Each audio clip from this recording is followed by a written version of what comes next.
discussion on a motion that the bill is passed shall be confined to the submission of arguments either in support of the bill or for the rejection of the bill.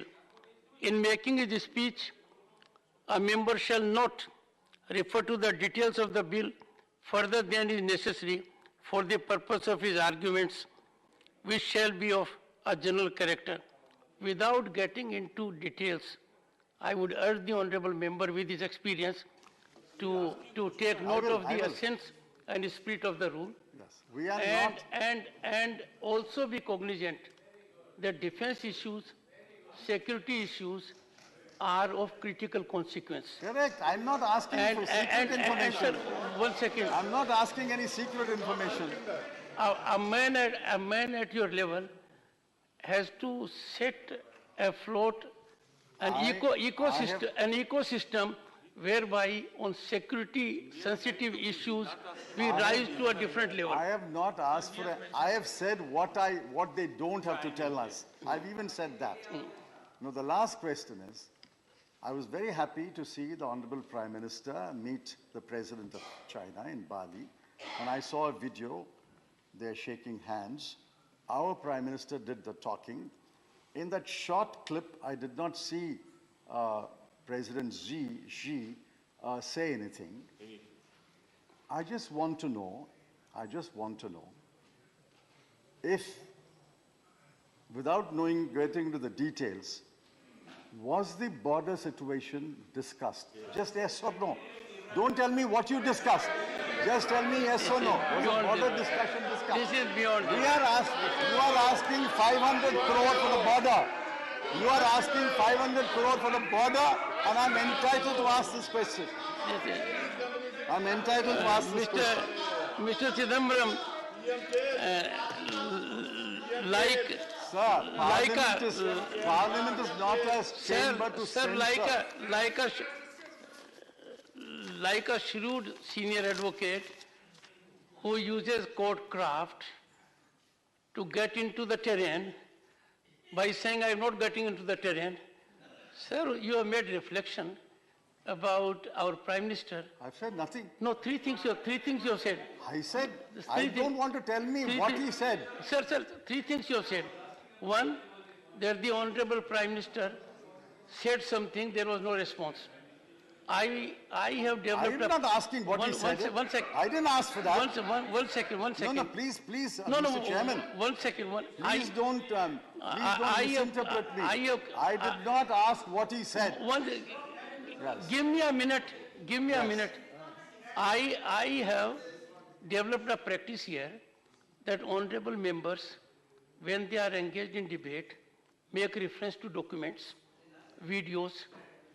You may place that on record, on the table of the House. I do not wish to know. No, that may be placed on the table of the House so that we'll examine it and go about it. The video clip did not have a audio. It's only a video clip which is available in all channels. It's a video clip for a few seconds. I want to know. I want to know. Did they discuss China?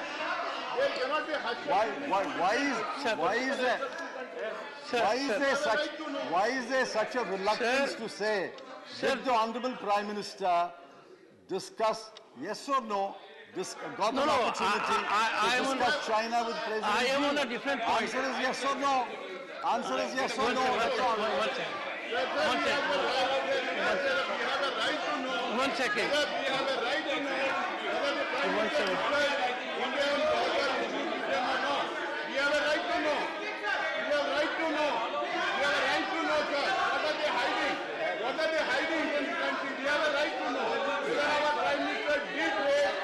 Chinese border issue or not, we have a right to know. Let him speak out. He is already all I'm asking. Come on, settle down. I don't want to know. Sir, I don't wish to know what he said. I don't wish to know the details of his conversation. Let me.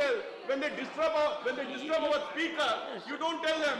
You should tell them also. You are casting aspersions on the chair. Tell them also. You are casting aspersions on the chair. We are not casting any aspersions. One second. The honorable member repeatedly cast aspersions on the chair. No, I'm not This casting has to, aspersions, please sir, take your but- seat. But, no, Take your seat, take your seat. One second, sir. One second. Take your seat. One second, sir. One second. Take your seat. One second, sir. No, take your seat. Take your seat. First take your When seat. they are disturbing, they First- should also first- be asked to keep quiet, sir. First, take your seat.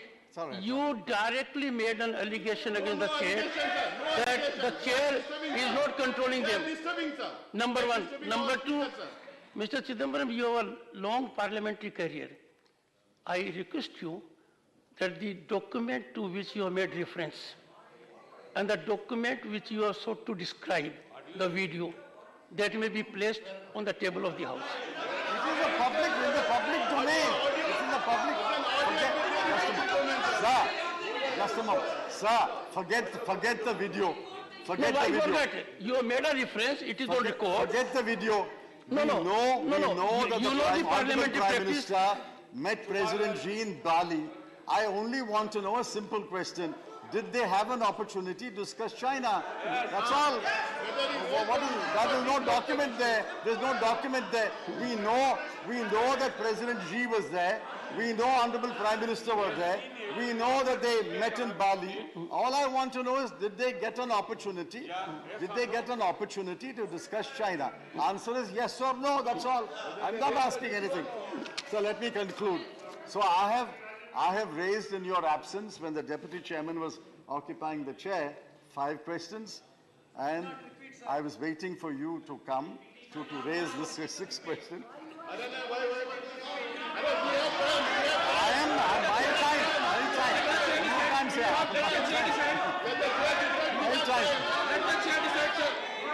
My time.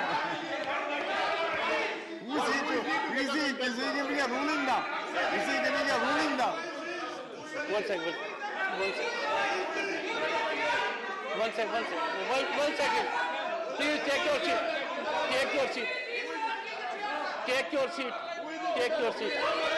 Take your seat. Everyone must be on the seat. Please take your seat. Take your seat. Sir, Now, therefore, one second. I'm concluding. Before you conclude. Before you conclude. I'm concluding. One second. I'm concluding now. Take your seat. Take it. Take your seat. Take your seat. Take your seat. Take it. Honorable members, it is very painful. Every time we send a signal from the upper house, that generates disillusionment. People are worried. Is it the way the upper house should be conducting itself? Are we going to send such kind of signals? And I am little surprised the kind of body language aggression I have to face. That is not the style of anyone else. We don't have to act in group. We don't have to be on our feet. I try to accommodate everyone with whatever one has to say.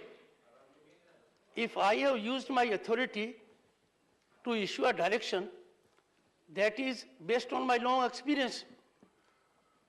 I was involved with parliamentary affairs 3 decades ago.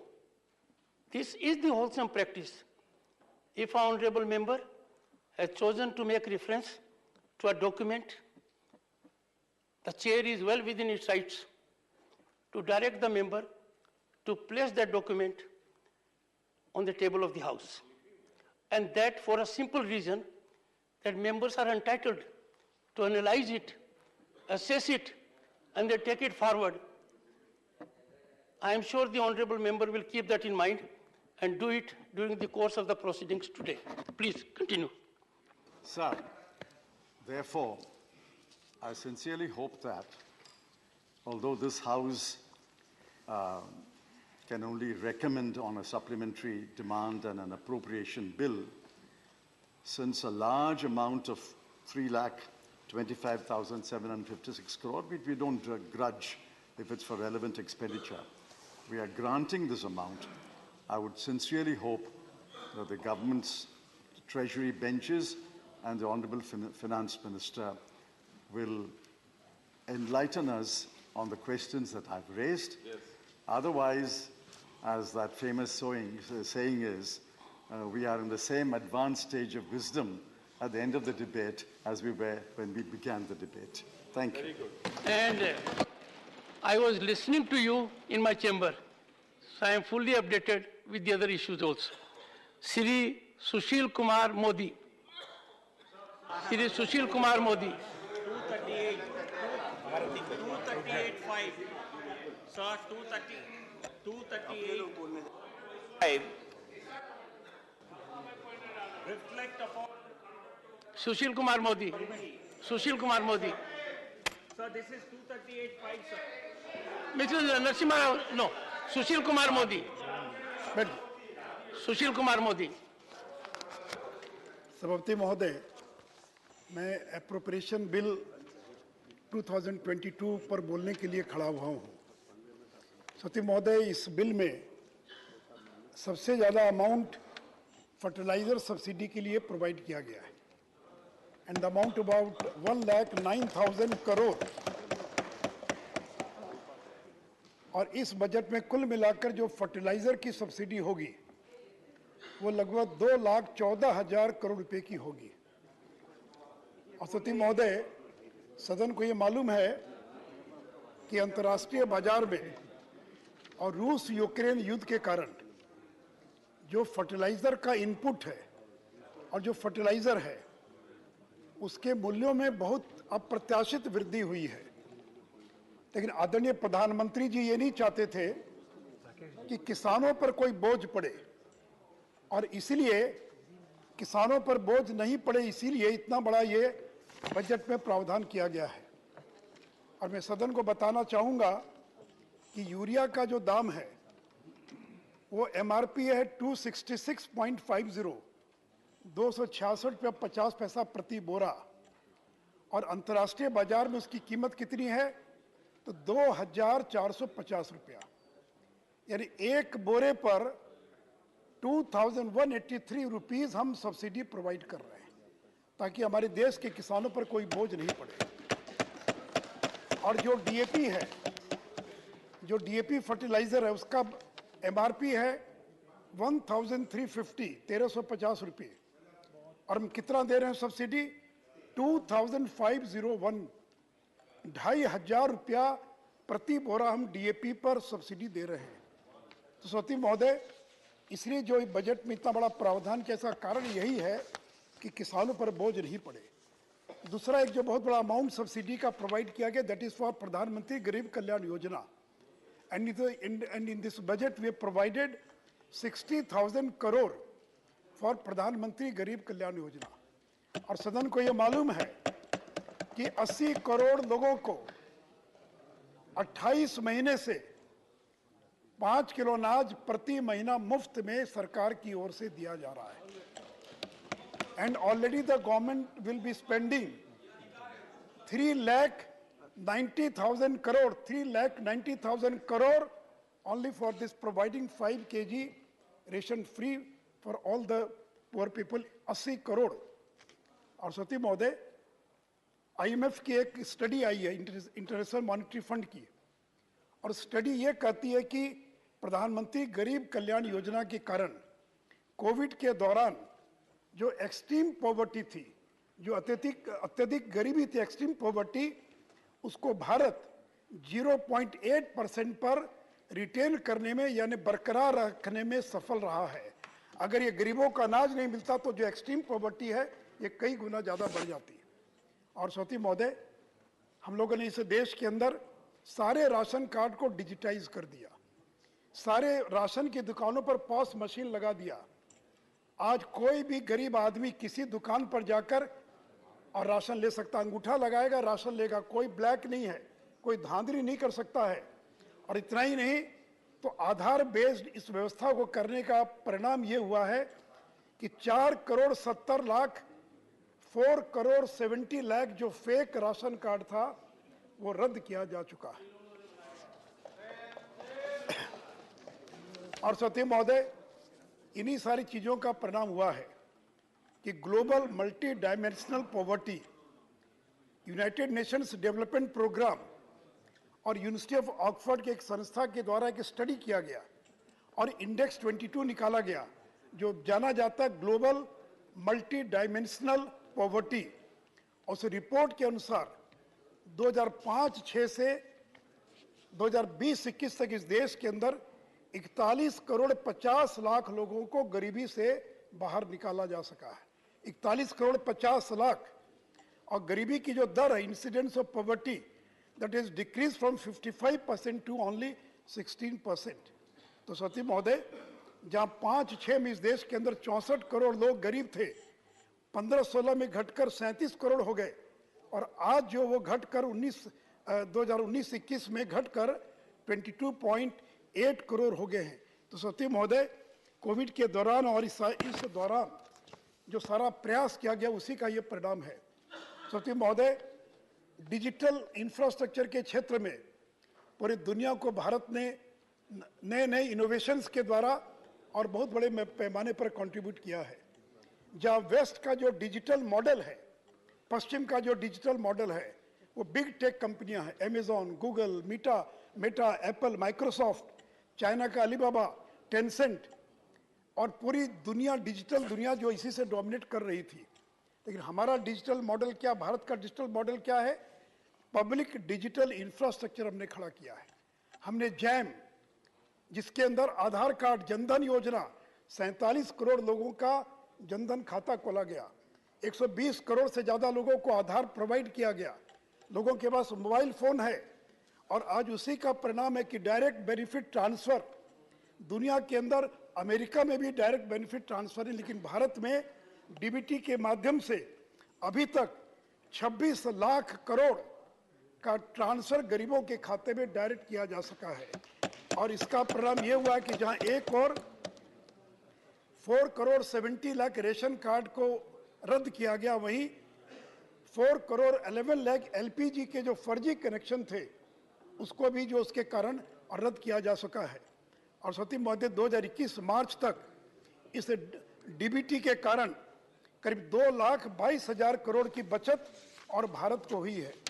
और सती महोदय, आज तक माना जाता technology के क्षेत्र में जो पश्चिम के देश हैं, जो डेवलप्ड इकोनॉमी है, वही लोग इनोवेट करते हैं, लेकिन हमने डिजी लॉकर, ये भारत की देन है। कोविन में 220 करोड़ लोगों को जो वैक्सीन के, जो 220 करोड़ जो वैक्सीन के डोजेज लगे, ये कोविन पर पूरा का पूरा उस डोजेज को रिकॉर्ड किया गया, डिजिटल सर्टिफिकेट प्रोवाइड किया गया। आज अमेरिका और यूके में भी डिजिटल सर्टिफिकेट प्राप्त करना बहुत कठिन काम है, लेकिन कोविन की जो हम लोगों ने टेक्नोलॉजी डेवलप किया, आज जैसी वैक्सीन लगा, लोगों को तुरंत डिजिटल सर्टिफिकेट और प्राप्त हो गया। वैक्सीन का मैनेजमेंट इसके द्वारा हमने किया। सती महोदय, यूपीआई ये भारत की देन है। और यूपीआई के अंतर्गत सती महोदय, जहां 2016 में केवल 1 लाख ट्रांजैक्शन हुआ था एक साल में यूपीआई के माध्यम से, केवल 1 लाख, और कितना अमाउंट 6,592 करोड़। और मैं सदन को बताना चाहूंगा, इस यूपीआई के माध्यम से जो डिजिटल ट्रांजैक्शन है, एक महीने में केवल अक्टूबर 2022 में 730 करोड़ ट्रांजैक्शन एक महीने के अंदर यूपीआई के माध्यम से हुआ। सती महोदय, और 12 लाख करोड़ रुपए का एक महीने में डिजिटल ट्रांजैक्शन हुआ। ये यूपीआई की ताकत। और आज इस यूपीआई की ताकत का परिणाम है कि Singapore, Malaysia, UAE, France, Belgium, Netherlands, ये सारे देश, और वहां पर आप यूपीआई के माध्यम से ट्रांजैक्शन कर सकते हैं। सती महोदय, digital central bank digital currency, हमने ई रुपी निकाल दिया। दुनिया में 10-11 देश होंगे जिन्होंने डिजिटल करेंसी लॉन्च किया है, भारत उनमें से एक है। अब आपको रुपया पॉकेट में रखने की जरूरत नहीं है, आपके मोबाइल पर जो डिजिटल, जो 10-100 रुपए का जो नोट है, वो डिजिटल फॉर्म में आपके मोबाइल पर आ जाएगा। और सती महोदय, हम लोगों ने ई रुपी को भी लॉन्च कर दिया है। और इतना ही नहीं सती महोदय, तो बैंक ऑफ इंटरनेशनल सेटलमेंट, उसकी एक स्टडी है, वो ये कहती है कि डिजिटल पब्लिक इंफ्रास्ट्रक्चर में भारत ने 10 वर्षों में जितना हासिल किया है, सामान्य स्थिति में उतना हासिल करने के लिए 50 साल लग जाते, लेकिन वो 10 साल में उसको हम लोगों ने और हासिल कर लिया। तो सती महोदय, ये भारत की देन है। सती महोदय, मोबाइल फोन जब नरेंद्र मोदी जी प्रधानमंत्री बने उस समय 92% मोबाइल फोन हम जो इस्तेमाल कर रहे थे वो इंपोर्ट हुआ करते थे, और आज 2022 में 97% मोबाइल फोन ये इंपोर्ट नहीं होते, ये मेड इन इंडिया के मोबाइल फोन है जो आज हम इस्तेमाल कर रहे हैं। सती महोदय, 2014-15 में मोबाइल फोन का उत्पादन था 18,900 crore. It is increase 14 times and now we are producing about 2,75,000 crore volume का मोबाइल फोन का हम उत्पादन कर रहे हैं, और केवल मोबाइल फोन का 75,000 करोड़ का मोबाइल फोन हम एक्सपोर्ट करने का काम कर रहे हैं।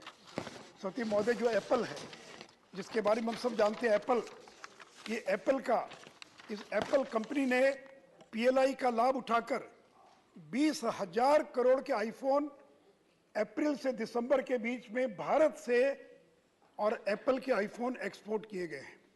सती महोदय, जब पिछले साल 11,000 करोड़ का आईफोन 21-22 में और एक्सपोर्ट किया गया था, वहां इस साल ये बढ़कर 20,000 करोड़ से ज़्यादा का हो गया है, और टोटल जो मोबाइल का एक्सपोर्ट है उससे करीब 50% केवल एप्पल के आईफोन से है।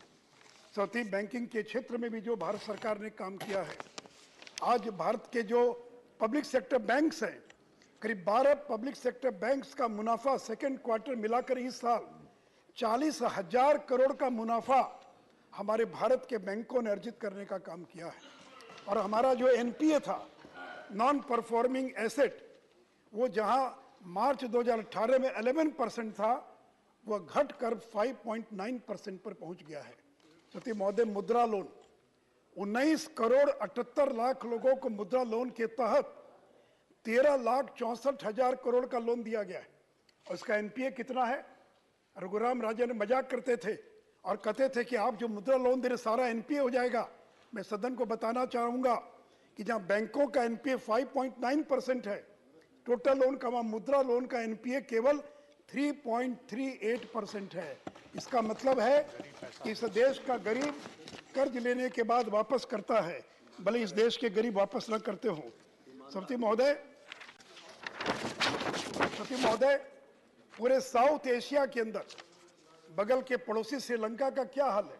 इन्फ्लेशन 70%, आंदोलन, वहां के राष्ट्रपति को अपना देश छोड़कर भागना पड़ा।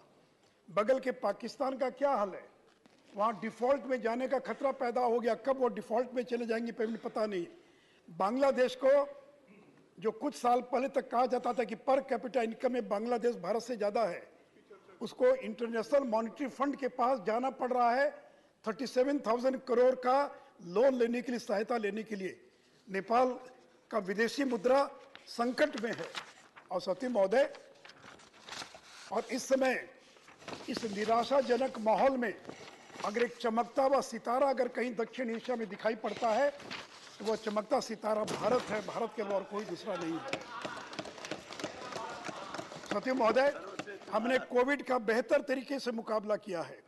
हमारे रिजर्व बैंक ऑफ इंडिया ने जो ब्याज दर है वो अमेरिका और यूके की तुलना में बहुत कम है।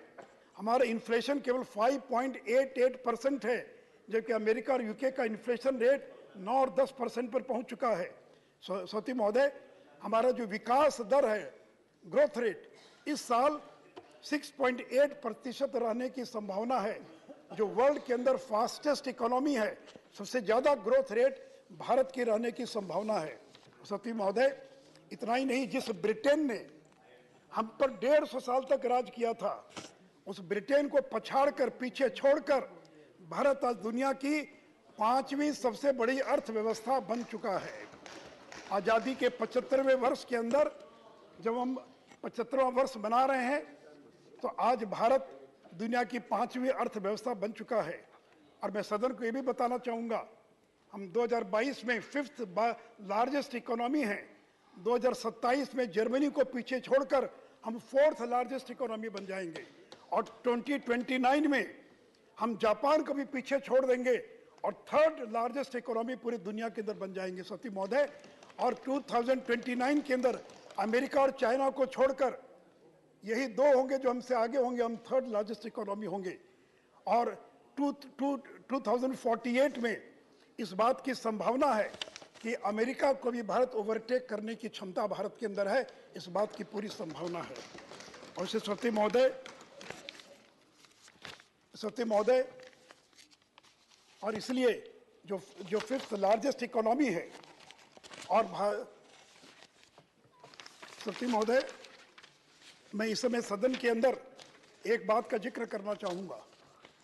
अगर देश आगे बढ़ेगा जब राज्य आगे बढ़ेंगे, लेकिन पिछले कुछ दिनों से देश के कई राज्यों में ओल्ड पेंशन स्कीम को लागू करने की घोषणा की गई है।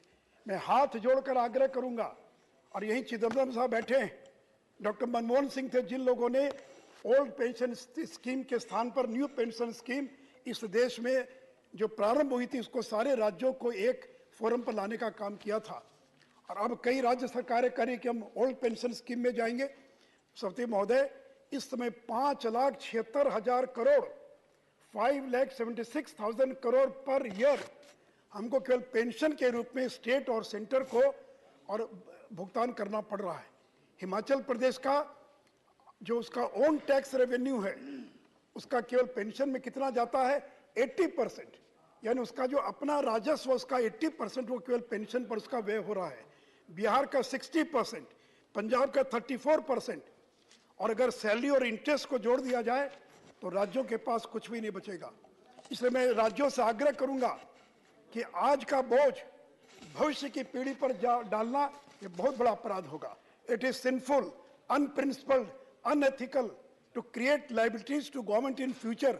आने वाली पीढ़ी के लिए हम बोझ छोड़कर जाएं, ये कदापि उचित नहीं होगा। आज आपको कोई दिक्कत नहीं होगी, लेकिन 2034 में जो सरकार आएगी सती महोदय, उसकी अर्थव्यवस्था कोलैप्स कर जाएगी, और भारत के बहुत सारे ऐसे राज्य होंगे जिनकी हालत श्रीलंका जैसी हो जाएगी। इसलिए मैं सदन के माध्यम से आग्रह करूंगा कि ओल्ड पेंशन स्कीम के भूत को मत जगाइए, ये एक बहुत बड़ा खतरा है और बहुत बड़े संकट में हम पूरे देश को डाल देंगे। सती महोदय, सती महोदय, जो लोग नीरव मोदी की बात करते थे कि नीरव मोदी भाग गए, कब लौट कर आएंगे, तो सदन को मैं बताना चाहूंगा कि नीरव मोदी का ब्रिटेन में जितने भी लीगल ऑप्शन थे सारे के सारे लीगल ऑप्शंस समाप्त हो चुके हैं। और हो सकता है कि अगर European court of human rights ने या ब्रिटेन ने उसको असाइलम नहीं दिया तो अगले 28 दिनों के भीतर नीरव मोदी और भारत लौटकर आ सकते हैं। सती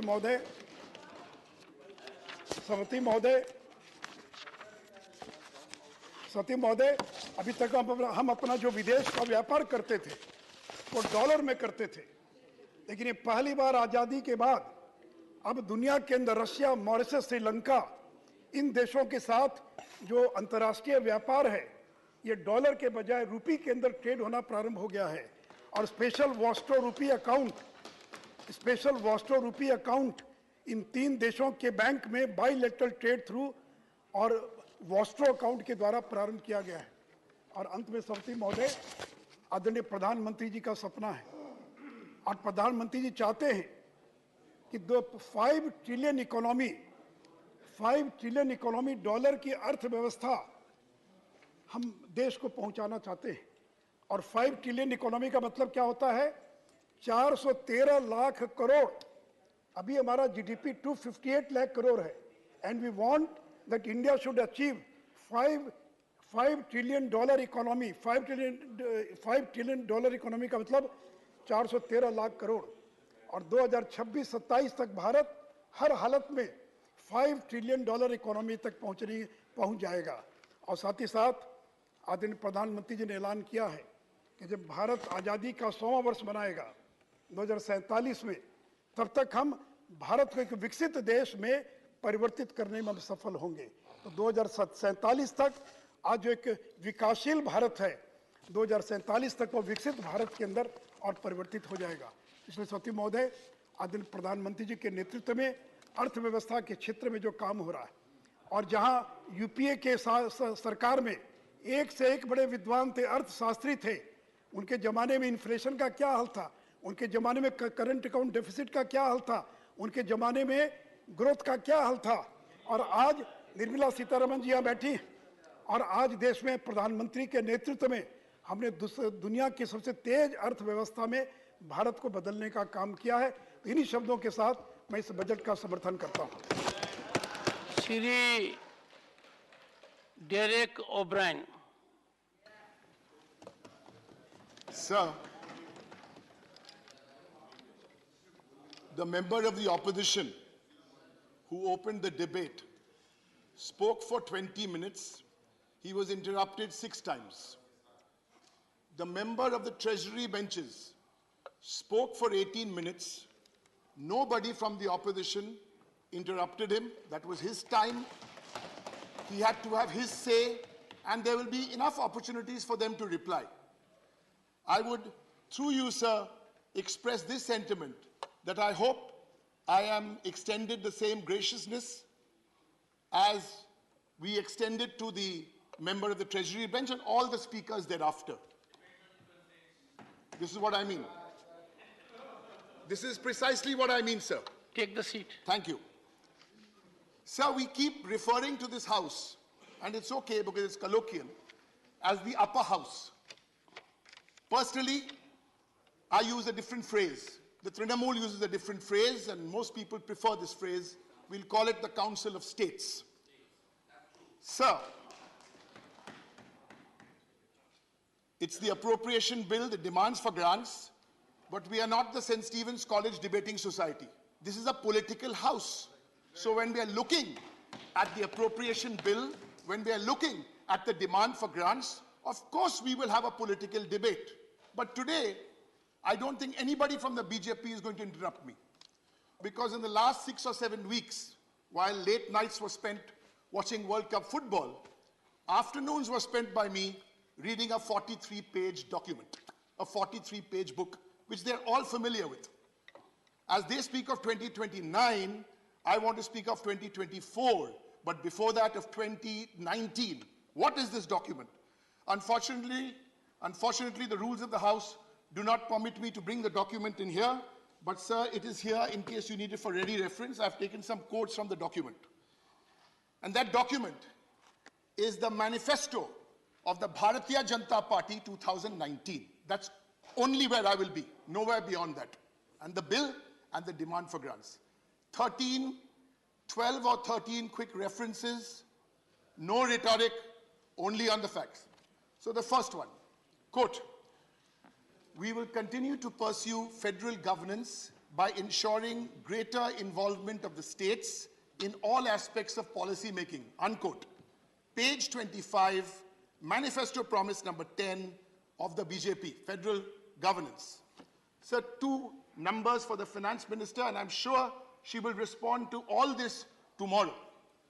The first one, when the BJP came to power in 2014, states were spending 46% more than the union government. In 2021-2022, my charge is states are not spending 46% more than the union government. They're spending 150% more than the union government. 2, 29 of the 98 bills passed before 2021 were anti-federal in nature. If you look at the bills, 29 of them went against federalism. Sir, I'm still on the point of federalism as mentioned in that manifesto. I'll make 4 quick points. My charge is that there is an economic blockade of the states. 1, sir, you said something very interesting. If you say something, you should back it up with documents, yes? So as per Rule 266, under directions of the chairman earlier, number 37 and 39, I have placed this on the table with the necessary permissions. What are these 4 documents I'm placing today? 7 years ago, states have been burdened because the center cancelled schemes about 7 years ago. That document is here. One of those schemes was the backward region grant funds, and that simply means it was so important for the states had to continue the scheme, but the funding stopped. My second point, sir, they reduced the share of the center on many schemes. Simply put, if the scheme was, say, 65% from the center, 35% from the states were taken up to 50%, the center was brought down to 50%, There are all these examples in this document. One is the Sarva Shiksha Abhiyan. That's an example. The third one, sir, was the central sector scheme. Best example, Manrega. It's another point that the current Prime Minister didn't like Manrega in 2014. We are happy that he has a different point of view. We welcome that. And the fourth point on the economic blockade, and to this, with your permission, I'd like to thank a colleague who is now in Calcutta, Dr. Amit Mitra, who is very well known. So this is on the FRBM, the Fiscal Responsibility and Budget Management. And the Finance Minister is here, and I'm sure she will address this tomorrow. Sir, you gave the states, you took it up from 3.5%. This is borrowing as related to GDP. You took it up from 3.5, you took it up to 4%. Now this year you brought the state borrowing down to 3.5%. My limited point, when you took it up to 4%, 2 points, when you took it up to 4%, you laid some conditions on the states. For example, you said the state has to privatize electricity. No, that's anti-federal. You make some other points about urban bodies. So the point here is, sir, please bring it back, take it to 4%, and it has to be unconditional. That's a request from the House of the States. So I'm going back to this book, the 43-page book. I read now from page 25. So far we are going well because it's all in the, so no interruptions. Good. No interruptions. No, so good, good, good. Both sides. Good. Sir, I quote, "We have set an example of inclusive federal governance through steps such as establishment of the GST Council, etc., etc." So there are many points to make on the GST Council. I would like to make just one, page 25. My point is, sir, cess, as it's in undergraduate economics, cess goes directly to the center. No sharing with the states. Right. This is an interesting figure, sir.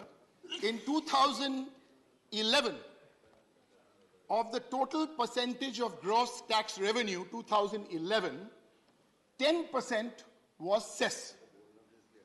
Guess the number now, sir. Cess being going only to the center. 26.7% is cess. How are the states being deprived? From 10, it's up to 26.7. So a quick point for the manifesto again. Which manifesto? BJP Manifesto 2019. Quote, "We will also ensure implementation of the 14th Finance Commission's recommendations." 14th Finance Commission, purpose was good, but did it get served? This is page 25 of the Good Governance Manifesto. Divisible pool of taxes devised by the 14th Finance Commission and the 15th Finance Commission was 42% and 41%, give or take a percentage here and there. The state's share in central taxes is estimated to be just 30% of the gross tax revenue of the central government. This is worth pondering over, sir, and asking for an answer.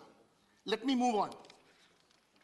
All on the appropriation bill, all on the numbers, all related to promises made in a manifesto in 1919, and all these diversions before 2024. Now the new goalpost I heard is 2029.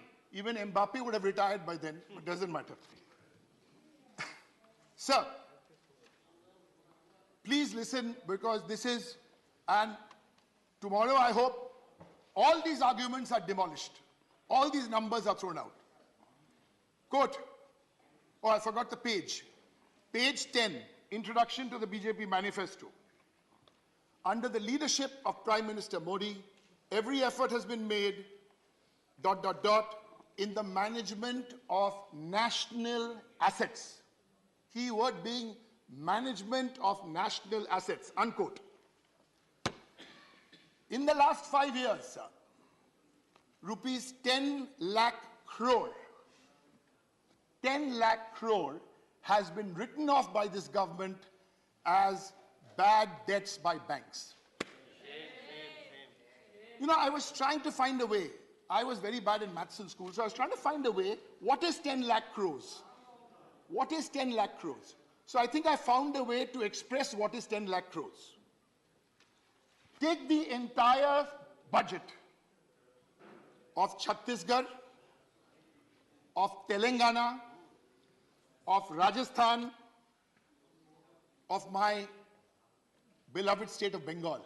Our beloved state.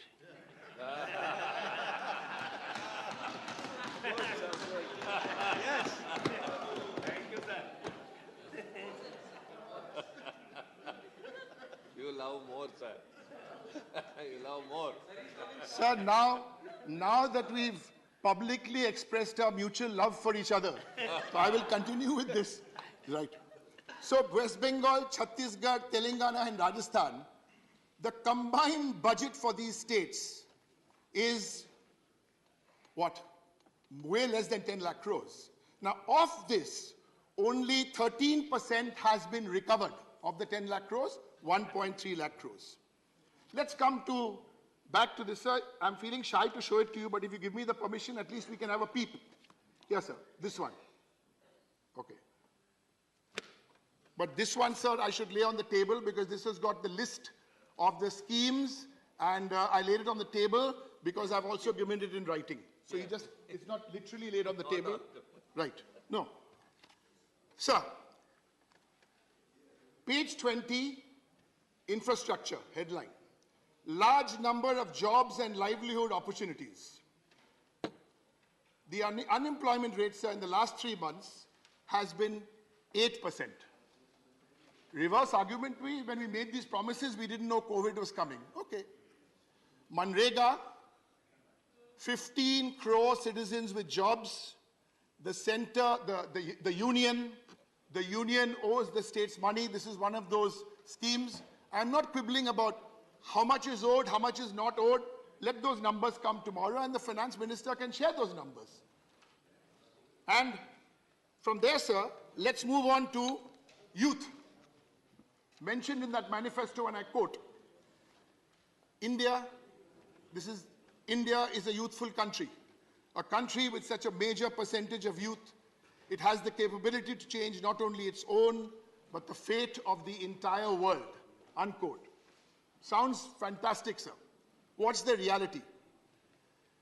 This is from page 28. There's a photograph and a quote of the Honorable Prime Minister. And today's numbers are what on the youth? Urban unemployment in the age group of 20 to 24. I want young people of India listening to these debates in Parliament to say, when you say the opposition is diverting, no, the opposition wants to talk to the young people of India.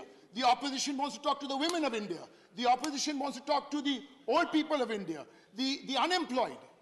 But the opposition is trying and trying and trying, and the owners of the television channels also need to amplify the voice of the opposition, not the journalists. Unemployment number in the age group of 20 to 24 is 42%. Sir, they don't want slogans, they want jobs. Please, sir, I seek your protection. I seek your protection. Sir, I'm not yielding, I seek your protection. Sir, I seek your protection. Sir, this is what I said, sir. First person spoke for 20 minutes, 6 interactions. I've at least got to 30 minutes. Honorable member, Listen, no. Listening is an art. if any statement is made and the statement is found to be incorrect on fact, Right. you need to be aware of it, carries serious consequences. Right, sir. Thank you. You can, now take, I will reveal, you can take recourse to rules. Sir, now I will reveal the source of my data. I must. The source of my data. I had another job 20 years ago before I came Parliament, so I not only have one source, there have to be 3 sources in the good old quiz days. So the source of my data is the October 15th report. Read it in your spare time. The October 15th report 2022 of CMIE. That's the source. Now let me come back to the manifesto. a bit disheartened today. I'm talking about the BJP manifesto and the BJP member wants to disturb me. What else, can I do? Sir, my next one. We are committed. Page 31. Page 31. Women-led development promise #3. We are committed to make women equal partners and equal beneficiaries of the progress and prosperity of the nation. Unquote. According to the CMI, that's Center for Monitoring Indian Economy, 2 crore women quit the workforce between 2017 to 2022. Answer these questions. Answer these questions in Parliament. Don't tell me what I can eat on Good Governance Day. It doesn't matter what I eat. Don't tell me where to pray, who to pray. Answer these questions. Now, sir, since the member had a point of order, please do give him a chance later. May I earnestly request you, sir, to see CMI data. Now you talk about women. 2 crore women quit the workforce. Female labor force participation in India, these are not new numbers. It's 33%. And let's not even talk about the women's reservation bill. It was mentioned in your, now you say I'm going away from the appropriation bill. Yes, I'm going away. BJP is committed to 33% reservation in Parliament and state assemblies through a constitutional amendment. You don't need the women's reservation bill. You don't need it. If you have a chief minister like Mamata Banerjee sitting there, 36% of our women are MPs here. Not giving 36% tickets, no. You can give women 36% tickets and they will all may lose. I'm talking about 36% women in Parliament, not only Parliament, down to the panchayat level, to the bodies, there are 50% women reservation.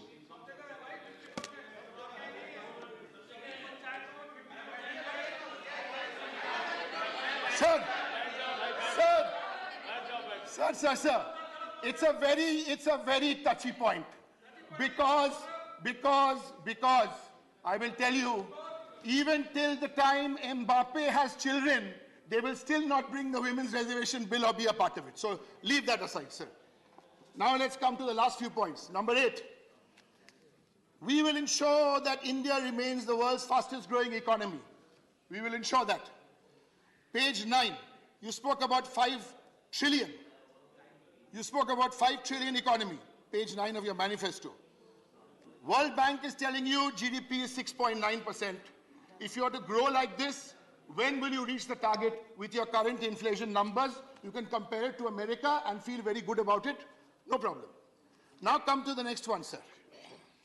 The idea, quote, a manifesto, page 4.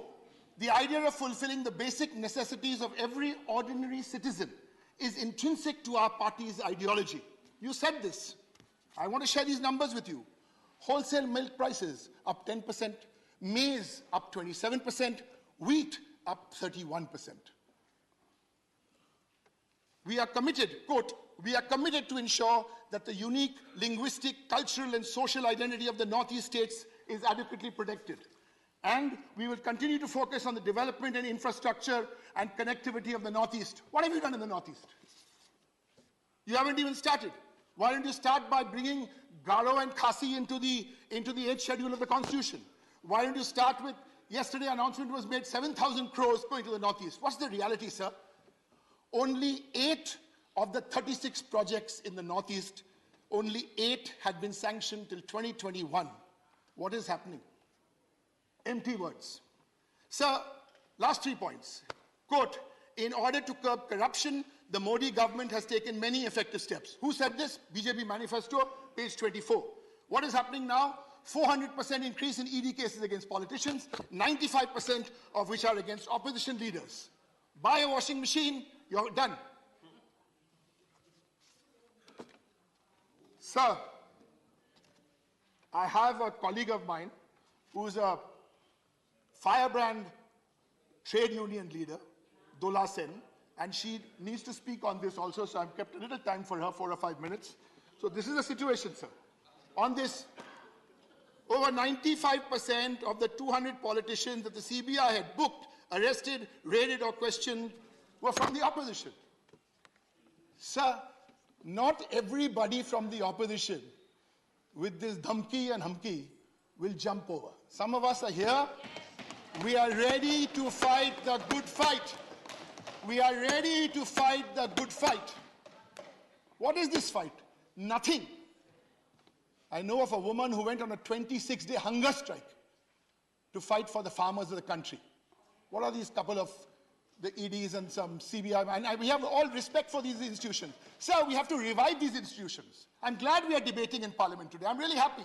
14 days were wasted in the last session. I'm glad you're here, sir. Why? We don't want to discuss price rise. We don't want to discuss. China is sensitive. What? This is meant for sensitive.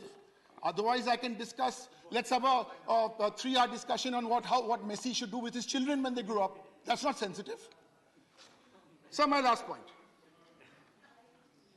We have focused, quote, manifesto, we have focused on the development of economic and social infrastructure, BJP manifesto, in the tribal areas affected by left-wing extremism, and we will continue to make efforts in this direction.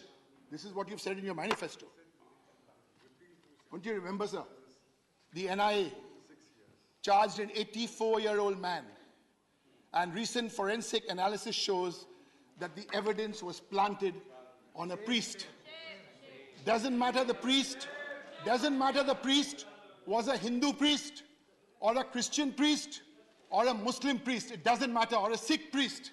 It was an 84-year-old man who wasn't given a straw, sir. There are people like us. There are people like big stars outside this house, like Mr. Bachchan or Shah Rukh Khan, who speak about personal liberty. Enough. Yes, sir. Last 30 seconds. 4 minutes for Dola Sen. Yes, sir. Sir, only members of parliament, only celebrated actors, all very good. But the real voice for personal liberty, the real voice to ask these difficult questions to the BJP is not from any of us, sir. It's from the young people of India. Thank you very much. Honorable members, I recollect an incident that happened 3 decades ago when I was a member of the assembly. Interruption is a great nectar. When you interrupt someone, the speech keeps on going on. We had a very senior politician who became chief minister. So once I decided, with the consensus of all the opposition members, we shall not interrupt him today. He was worried, he was concerned. And he said, who has conspired not to interrupt me? So you tried your best to get some interruption. It didn't come forth. Dr. Kanimoji NVN Somu. Thank you, Chairman, sir, for giving me an opportunity to speak on the discussion on the appropriation bills. The government seeks to note for the payment and appropriation of amounts from the consolidated funds of India for the current fiscal. Sir, first I would like to make a mention on the farmers. The Union government has promised the farmers of this nation that they will double the income of the farmers in the country. 8 years has gone, farmers' income has not doubled. Sadly, farmers' suicide has doubled. A complete analysis on farming techniques and total expenditure incurred directly and indirectly by the farmers for their agricultural production should be calculated accurately, and based on this data, MSP for all agricultural produce for farmers. Farmer families owing cultivatable land owning are eligible for receiving income support under the PM Kishan scheme. The beneficiaries are identified based on their land records. The scheme does not cover the landless agricultural laborers who form 55% of the agricultural workers in the country. The tenant farmers, who are a significant part of the landless farmers in many states, do not receive the income support benefits. The government should provide all necessary support and encourage states to create a digitalized mapping of farmlands, incorporating every finer detail on the land utility cent by cent in a time-bound manner. Credit eligibility certificates, which would act as tenancy or lease certificates, should be issued to tenant farmers. These certificates would enable the landless tenant cultivators to obtain agricultural credit. Sir, as we are talking about the farmers, I would also like to mention the following. The linking of the rivers, particularly linking the peninsular rivers, is the need of the hour. But as it remains unfulfilled for several years, I urge upon the government to take concrete steps to execute the linking of the peninsular rivers a reality. Tamil Nadu, being a low riparian state, is struggling to get its rightful share of Kaveri water from Karnataka. It's unfortunate that the Karnataka state government gives scant respect to the legally constituted Kaveri Water Management Authority to violate the award of the Supreme Authority. Sir, I urge the Union government to intervene immediately and warn the Karnataka government for their unconstitutional illegal efforts to construct a dam at the Megadadu in River Kaveri. It is a constitutional duty of the Union government to intervene and solve the issue between the two neighboring states. Sir, then on the road and the infrastructure, enhancing the road networks and connectivity is very important to have a flourishing economy. The Honorable Finance Minister has announced the PM Gati Shakti Master Plan for Infrastructure Development and a Master Plan for expressways to boost economic growth for the next financial year. Sir, our Honorable Chief Minister of Tamil Nadu, Thalapathy M.K. Stalin, has requested the Union government for declaring 8 state roads. In principle, approval has been granted by the Road Transport and Highways Ministry. I urge the Union government for the early approval of the same. Sir, on the tolls and the road accidents, there is an increase of more toll gates, will increase transportation costs, which will again affect the common man, causing hardship and local residents. NHAI has already hiked all toll gate fee by 4%, by 4% to 21%, which lead to the rise of prices of essential commodities. Besides essential commodities, toll fees also affect transportation of raw materials and finished goods across the states. So India tops the world with 11% of global deaths in road accidents, with about 4.5 lakh road crashes per annum, in which 1.5 lakh people die, which account for 11% of the road crash deaths, witnessing 53 road crashes every hour, killing one person every 4 minutes. The government should focus on this area of road safety and road maintenance. Sir, the Tamil Nadu government has initiated a wonderful scheme to save the life of accident victims. Anyone who met with a road accident anywhere in Tamil Nadu would be admitted and given treatment immediately in the nearest hospital without any fear of who will pay the bill. The government of Tamil Nadu is allocating maximum of 1 lakh rupees to provide treatment for the first 2 days of accident victims. The accident victims are admitted in hospitals well within the golden hour. Through this initiative, thousands of accident victims were saved in Tamil Nadu. This scheme can be emulated throughout the country to reduce the fatalities of the Indian roads. Sir, about the tourism, Tamil Nadu is the most sought tourist destinations in India due to the rich cultural heritage, inherited wealth of Tamil Nadu. Unfortunately, in India, though the potential for improving tourism industry, the efforts from the Union government is very much wanting. We lag way behind in this regard. Tourism should be given an unprecedented importance by the government of India to showcase the geographical diversity, the rich cultural heritage, and the historical legacy of India to the world. Yes, I agree. Tamil Nadu is a paradise of gigantic ancient cultural structural temples for the consciousness of ancient art, architecture, and heritage. Just imagine and calculate the cost incurred for the construction of the architectural marvels, the big temple Tanjavur, the Gangaikonda Cholapuram, the sprawling multi-tower temples at the Tiruvannamalai, Kanchipuram, Srirangam, Madurai, and Rameshwaram are the gigantic Vellore Fort or the aesthetic Sanji Fort. Just think of the love of labor which has occurred on those temples. How precious those everlasting temples and historic monuments. It may not be possible to construct one such temple in this modern era. We have hundreds of them spread all over entire Tamil Nadu and beyond. Owing to the diverse culture and heritage of each state, I recommend that the future tourism policy be state-specific, sir. Apart from Chennai, several important tourist destinations in Tamil Nadu are a matter of great pride. and been on the priority list of foreign tourists. Therefore, Tamil Nadu should be given more direct international flights, especially to and fro from European countries, and better connectivity to other cities in Tamil Nadu.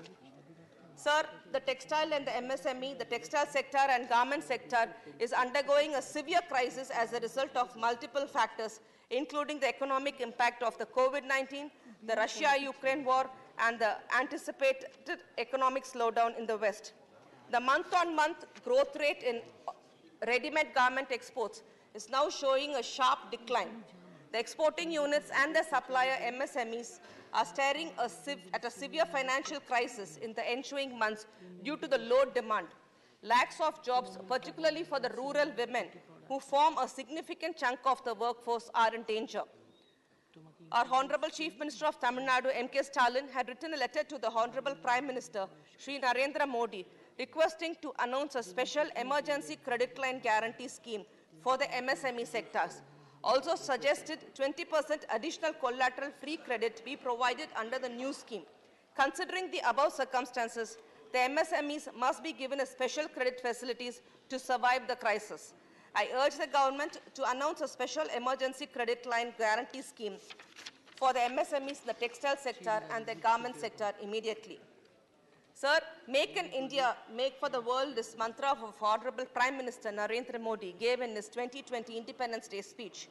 For this vision to be successful, over 6.3 crore of micro, small and medium enterprises must be taken on board.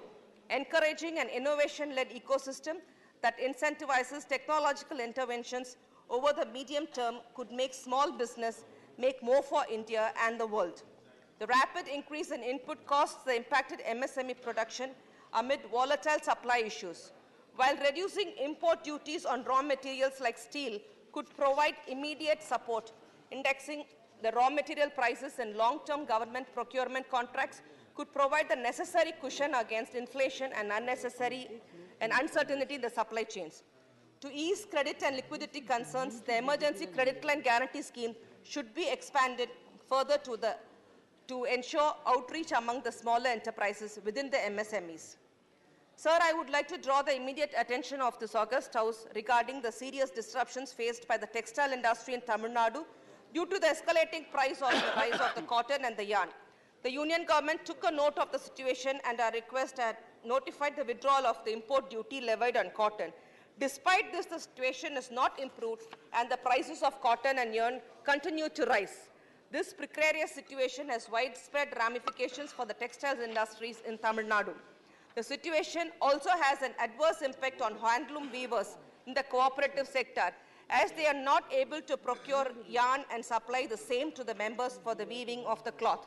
The growing discontent in the industry and among the weavers is alarming. The Union government should initiate appropriate steps to rein in the cotton prices rise and consequent disruptions in the textile value chain to save textile units in the Tamil Nadu. Sir, the Union government's approach towards the implementation of projects is lackadaisical and wanting. People of Tamil Nadu have apprehension that Tamil Nadu is getting stepmotherly treatment when it comes to the railway project or the national highway project or any other project announced by the Union government. Sir, the setting up of the AIIMS at Madurai was announced in the budget of 2015. Honorable Prime Minister Narendra Modi had laid the foundation stone just before the last Lok Sabha elections. Literally, there is no physical progress in the construction of the AIIMS in Madurai. Now, the revised estimates have been sent to the Department of Expenditure for approval. When the PM laid the foundation stone in 2019, the project cost was estimated to be rupees 1,264 crore, which had reportedly climbed to rupees 2,000 crore by December 2020. In March 21, the Japan International Cooperation Agency, the JICA, extended assistance to the tune of rupees 1,624 crore. The Union Health Ministry noted in the Lok Sabha in February 2022 that the pre-investment work has been substantially completed and the loan agreement signed between the governments of India and Japan. The process to engage a project management consultant is underway.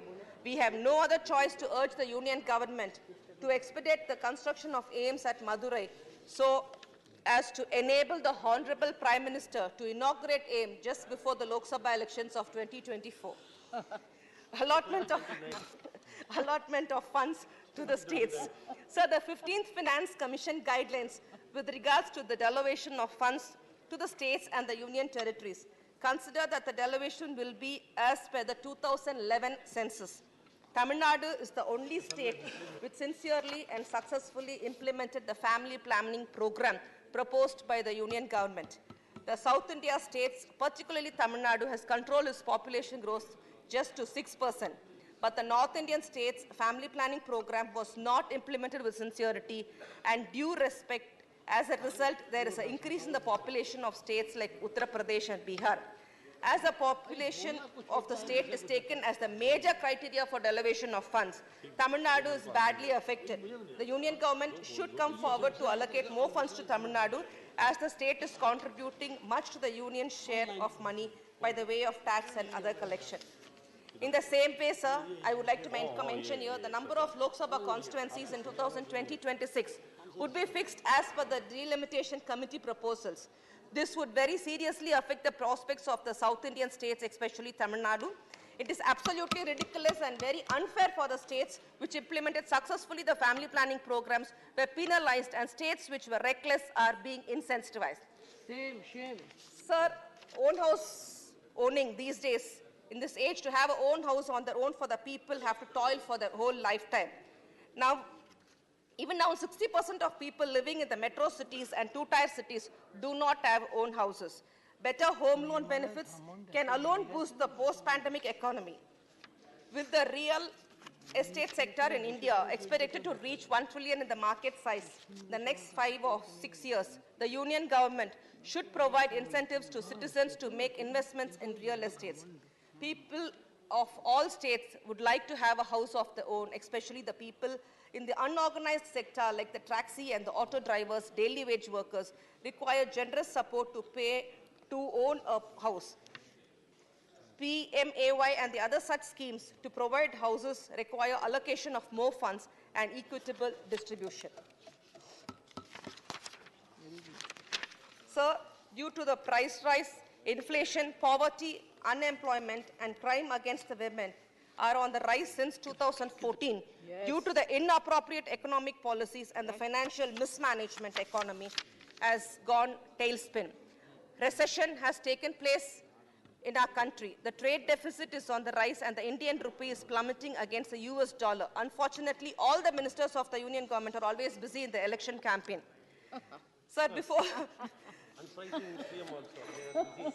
I conclude, I would like to reiterate that the budget is not merely an account of the government's budgeted expense and receipts.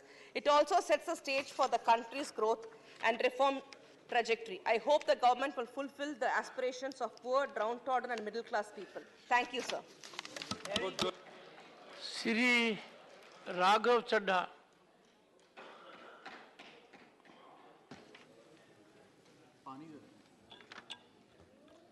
Sir, on behalf of my party, the Aam Aadmi Party, I rise to speak on the supplementary demand for grants for the financial year 2022-2023.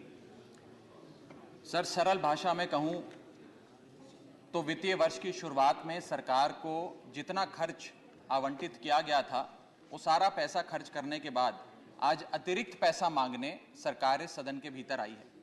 काश ये सुविधा देश के आम आदमी के पास भी होती सर, जो महीने की 25 तारीख को अपना बटुआ खाली देखकर 5 दिन संघर्ष करके 1 तारीख आने की इंतजार करता है।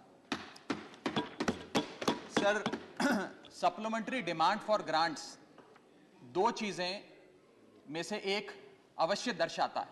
पहली चीज, क्योंकि सरकार को अतिरिक्त पैसे की जरूरत पड़ी, तो पहली चीज यह है कि जब वित्तीय वर्ष की शुरुआत में सरकार को पैसा चाहिए था, तो सरकार ने अपना जो वित्तीय बजट था उसे अंडर एस्टिमेट कर प्रेजेंट किया, ताकि वित्तीय घाटे को सुंदर करके उसका सौंदर्यकरण करके दिखाया जाए। अगर यह नहीं है तो दूसरी स्थिति अवश्य होगी कि सरकार ने अपना बजट पूरी तरीके से मिसमैनेज कर दिया। इन दोनों में से यदि कोई एक स्थिति उत्पन्न होगी, उसी में सरकार को एडिशनल पैसे की, अतिरिक्त खर्चे की जरूरत पड़ रही। सर, अतिरिक्त पैसे के लिए सरकार इस सदन के सामने आई है, कोई बात नहीं सर, उस पर चर्चा होगी, लेकिन चर्चा 2 और विषयों पे होनी चाहिए। पहला विषय कि वित्तीय वर्ष की शुरुआत में 40 लाख करोड़ का जो इतना भारी भरकम बजट इस सदन ने सरकार को सैंक्शन किया था, मंजूरी दी थी, उस 40 लाख करोड़ को खर्च करके सरकार ने क्या पाया? क्योंकि भारत देश के आर्थिक इंडिकेटर्स संकट का अलार्म बजा रहे हैं। और दूसरा, आज से 2-3 महीने बाद यहां से 100 मीटर दूर नॉर्थ ब्लॉक में जहां आने वाले वित्तीय वर्ष का बजट बन रहा है, आज ये बहस मैं चाहूंगा आने वाले वित्तीय वर्ष के बजट की भी नींव रखे। और सर, मैं नया सदस्य हूं सदन का, एक सुझाव और देना चाहता हूं।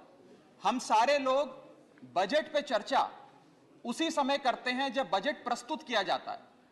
हमें सदन में 2 बार बजट पे चर्चा करनी चाहिए।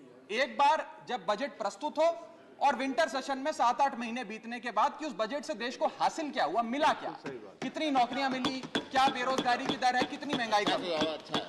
सर, आज सरकार 3,25,757 करोड़ मांगने इस सदन के भीतर आई है। मैं माननीय वित्त मंत्री जी का ध्यान ये पैसे सैंक्शन करने से पहले और सदन का ध्यान इस पैसे को अनुमति देने से पहले 8 बड़ी बीमारियां जिससे आज भारत देश की अर्थव्यवस्था पीड़ित है, बीमार है, उसकी तरफ करना चाहता हूं। पहली बीमारी है सर बेरोजगारी। इस सरकार ने चुनावों से पहले वादा किया था, भारतीय जनता पार्टी ने वादा किया था कि हम 2 करोड़ नौकरियां हर वर्ष देंगे। सर, नौकरियां तो नहीं आई, लेकिन इस वित्तीय वर्ष में बीजेपी की सरकार ने बेरोजगारी दर को 45 सालों में सर्वाधिक कर दिया। सर, 45 ईयर हाई पे अनएम्प्लॉयमेंट रेट कर दिया। सर, 2014 में जब बीजेपी सरकार बनी थी, 2014 में जब इनकी सरकार बनी थी, तब देश का बेरोजगारी दर 4.9% था। जब इनकी सरकार बनी थी तो बेरोजगारी दर 4.9% था। आज 8 साल बाद 2022 में ये बेरोजगारी दर 4.9% से बढ़कर 8% पे आ गया है। 8%। और ये तो ऑर्गेनाइज सेक्टर की बेरोजगारी है। अनऑर्गेनाइज सेक्टर के जॉब लॉसेस, एमएसएमई के कारखाने कितने बंद हो गए, उनका घर बिक गया, कारखाने बंद हो गए, उसका तो हिसाब ही सरकार के पास नहीं है। अभी कुछ ही समय पहले लोकसभा में जवाब देते हुए वित्त मंत्री जी ने देश को बताया कि कुल 22 करोड़ आवेदन पत्र भारत सरकार के पास नौकरी मांगने के लिए आए। उन 22 करोड़ आवेदन पत्रों में से आपको जान के चंबा होगा, सरकार ने मात्र 7 लाख लोगों को नौकरी दी। सर, 22 करोड़ आवेदन पत्र के मुकाबले 7 लाख लोगों को नौकरी। सर, हम लोग छाती चौड़ी कर कर कहते हैं कि हम युवा देश हैं, हम युवाओं का देश है, हमें अपने डेमोग्राफिक डिविडेंड पे गर्व है, फक्र है। सर, भारत का डेमोग्राफिक डिविडेंड बेरोजगारी के तले दबता जा रहा है, सड़कों पे लाठियां खा रहा है, और भारत सरकार डेमोग्राफिक डिविडेंड को डेमोग्राफिक डिजास्टर में तब्दील करती जा रही है। सर, ये सच्चाई है आज। सर, मैं आपको बताना चाहूंगा कि ये सरकार जिसने देश को, युवाओं को घर पे बिठाने का काम किया, इसका नारा बदल के हो गया है हर घर बेरोजगार। यही है आज की भाजपा सरकार। सर, मैं दूसरी बड़ी बीमारी जो इस भारत की अर्थव्यवस्था को लगी है उसकी तरफ आपका ध्यान आकर्षित करना चाहूंगा। दूसरी बड़ी बीमारी है सर इन्फ्लेशन, यानी कि महंगाई। इन्फ्लेशन को कहा जाता है sir, inflation is taxation without legislation. वो महंगाई जो सरकार कानून लाए बिना जनता पे थोप देती है। सर, आज भारत की महंगाई इस वित्तीय वर्ष में 30 सालों में सर्वाधिक थी। सर, 30 ईयर हाई पे, जहां भारत की थोक महंगाई 12 से 15% के आसपास घूम रही है और खुदरा महंगाई 6 से 8% के आसपास घूम रही है। वादा किया था सर आय बढ़ाने का, आय तो बढ़ी नहीं, महंगाई बढ़ गई। और सर, बढ़ती महंगाई और घटती कमाई के चलते आज देश को आधार कार्ड की नहीं, उधार कार्ड की जरूरत पड़ रही है। देश के आम आदमी को उधार कार्ड की जरूरत है। और सर, आज इस बहस को सुन रहे भारत देश के करोड़ों लोगों को मैं कहना चाहूंगा कि यह सरकार आप सबको गरीब कर रही है। गरीब सिर्फ वो नहीं सर जो सड़क पे कटोरा लेकर भीख मांग रहा है, हम सब गरीब हो रहे हैं। गरीब इसलिए हो रहे हैं कि हमारी आमदनी नहीं बढ़ रही, लेकिन महंगाई बढ़ती जा रही है। सर, मैं उदाहरण देता हूं, एक शख्स जो 20,000 रुपए महीने के कमाता था और 18,000 रुपए खर्च करता था, वो महीने का 2,000 रुपए बचाता था। आज उसकी आमदनी 20 की 20 है, 20,000 है, लेकिन खर्चा 18,000 से बढ़कर 25,000 करोड़ हो गया।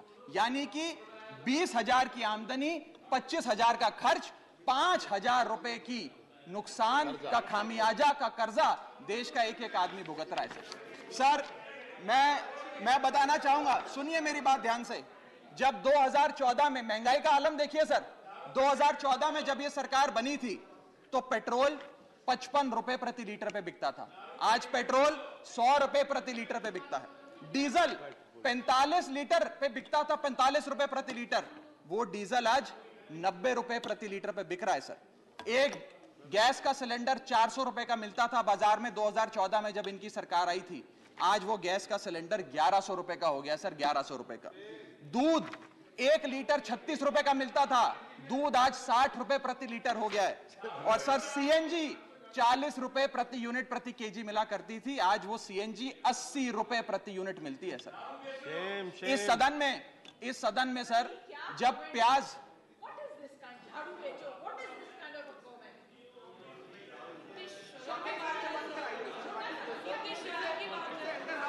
सर आपका प्रोटेक्शन चाहिए, आपका प्रोटेक्शन चाहिए सर, ये बात सही है सर। कमेंट से देखिए सर आप।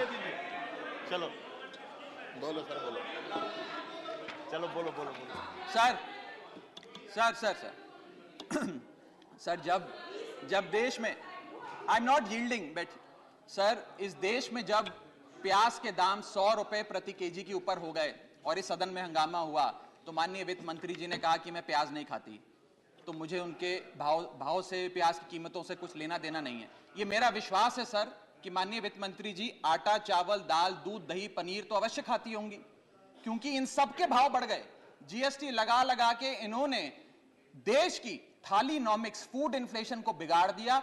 आटा, दाल, चावल, दूध, दही, सबके रेट आज स्काई रॉकेटिंग है सर, आसमान छू रहे हैं। और भारत की फूड इन्फ्लेशन 10% से लेकर 17% के बीच पूरे वित्तीय वर्ष में मंडरा रही है। ये हालात हैं सर भारत की थालीनॉमिक्स की।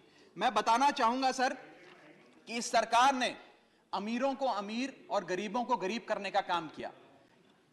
पर कैपिटा इनकम किसी भी देश की आर्थिक स्वास्थ्य का एक बहुत बड़ा इंडिकेटर होता है। भारत की पर कैपिटा इनकम वित्तीय वर्ष 2021 में सर 9,160 रुपए से गिर गई, यानी कि हर व्यक्ति की औसतन कमाई 9,160 रुपए गिराने का काम किया। यानी कि आमदनी 98, खर्चा रुपया, यह सरकार ने करके हम सबको दिया है सर। तीसरी बड़ी बीमारी जो भारत की अर्थव्यवस्था को लगी हुई है वो है आर्थिक सुधार का झांसा, the hoax of economic recovery. इस वित्तीय वर्ष के पहले क्वार्टर में भारत की आर्थिक विकास दर 13.5% थी।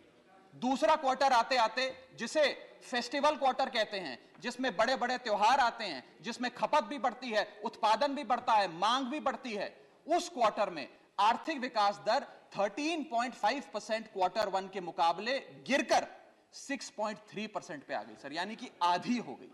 और अगर आप पिछले साल के क्वार्टर सेकंड से दूसरी तिमाही से कंपेयर करें तो क्वार्टर ऑन क्वार्टर 2021 में 8.4% दूसरी तिमाही की ग्रोथ थी, और इस बार इस क्वार्टर में जो अभी समाप्त हुआ 6.3% है। यानी कि भारत की आर्थिक विकास दर घटती जा रही है। और मुझे बड़े दुख से कहना पड़ रहा है कि जब वित्त मंत्री जी फरवरी में वित्तीय वर्ष 23-24 का बजट प्रेजेंट करेंगी तब भारत की चौथी तिमाही की आर्थिक विकास दर 5% से भी नीचे होगी, which is unprecedented in recent time sir. यह भारत की इकोनॉमिक ग्रोथ की हालत है।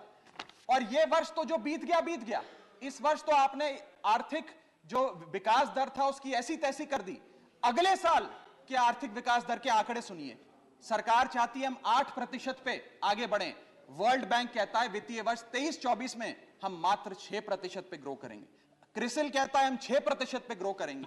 ओईसीडी कहता है हम 5.7% पे ग्रो करेंगे। गोल्डमैन सैक्स कहता है हम 5.3% पे ग्रो करेंगे, और आईएमएफ कहता है हम 5.1% पे ग्रो करेंगे। यानी कि भारत की अर्थव्यवस्था में ऊपर जाने की बजाय हमारी व्यवस्था नीचे आ रही है सर। चौथी और एक बड़ी बीमारी जो भारत की अर्थव्यवस्था को लगी है वो है द डेट क्राइसिस। भारत सरकार की देनदारी, भारत सरकार पे चढ़ा बहुत बड़ा कर्ज।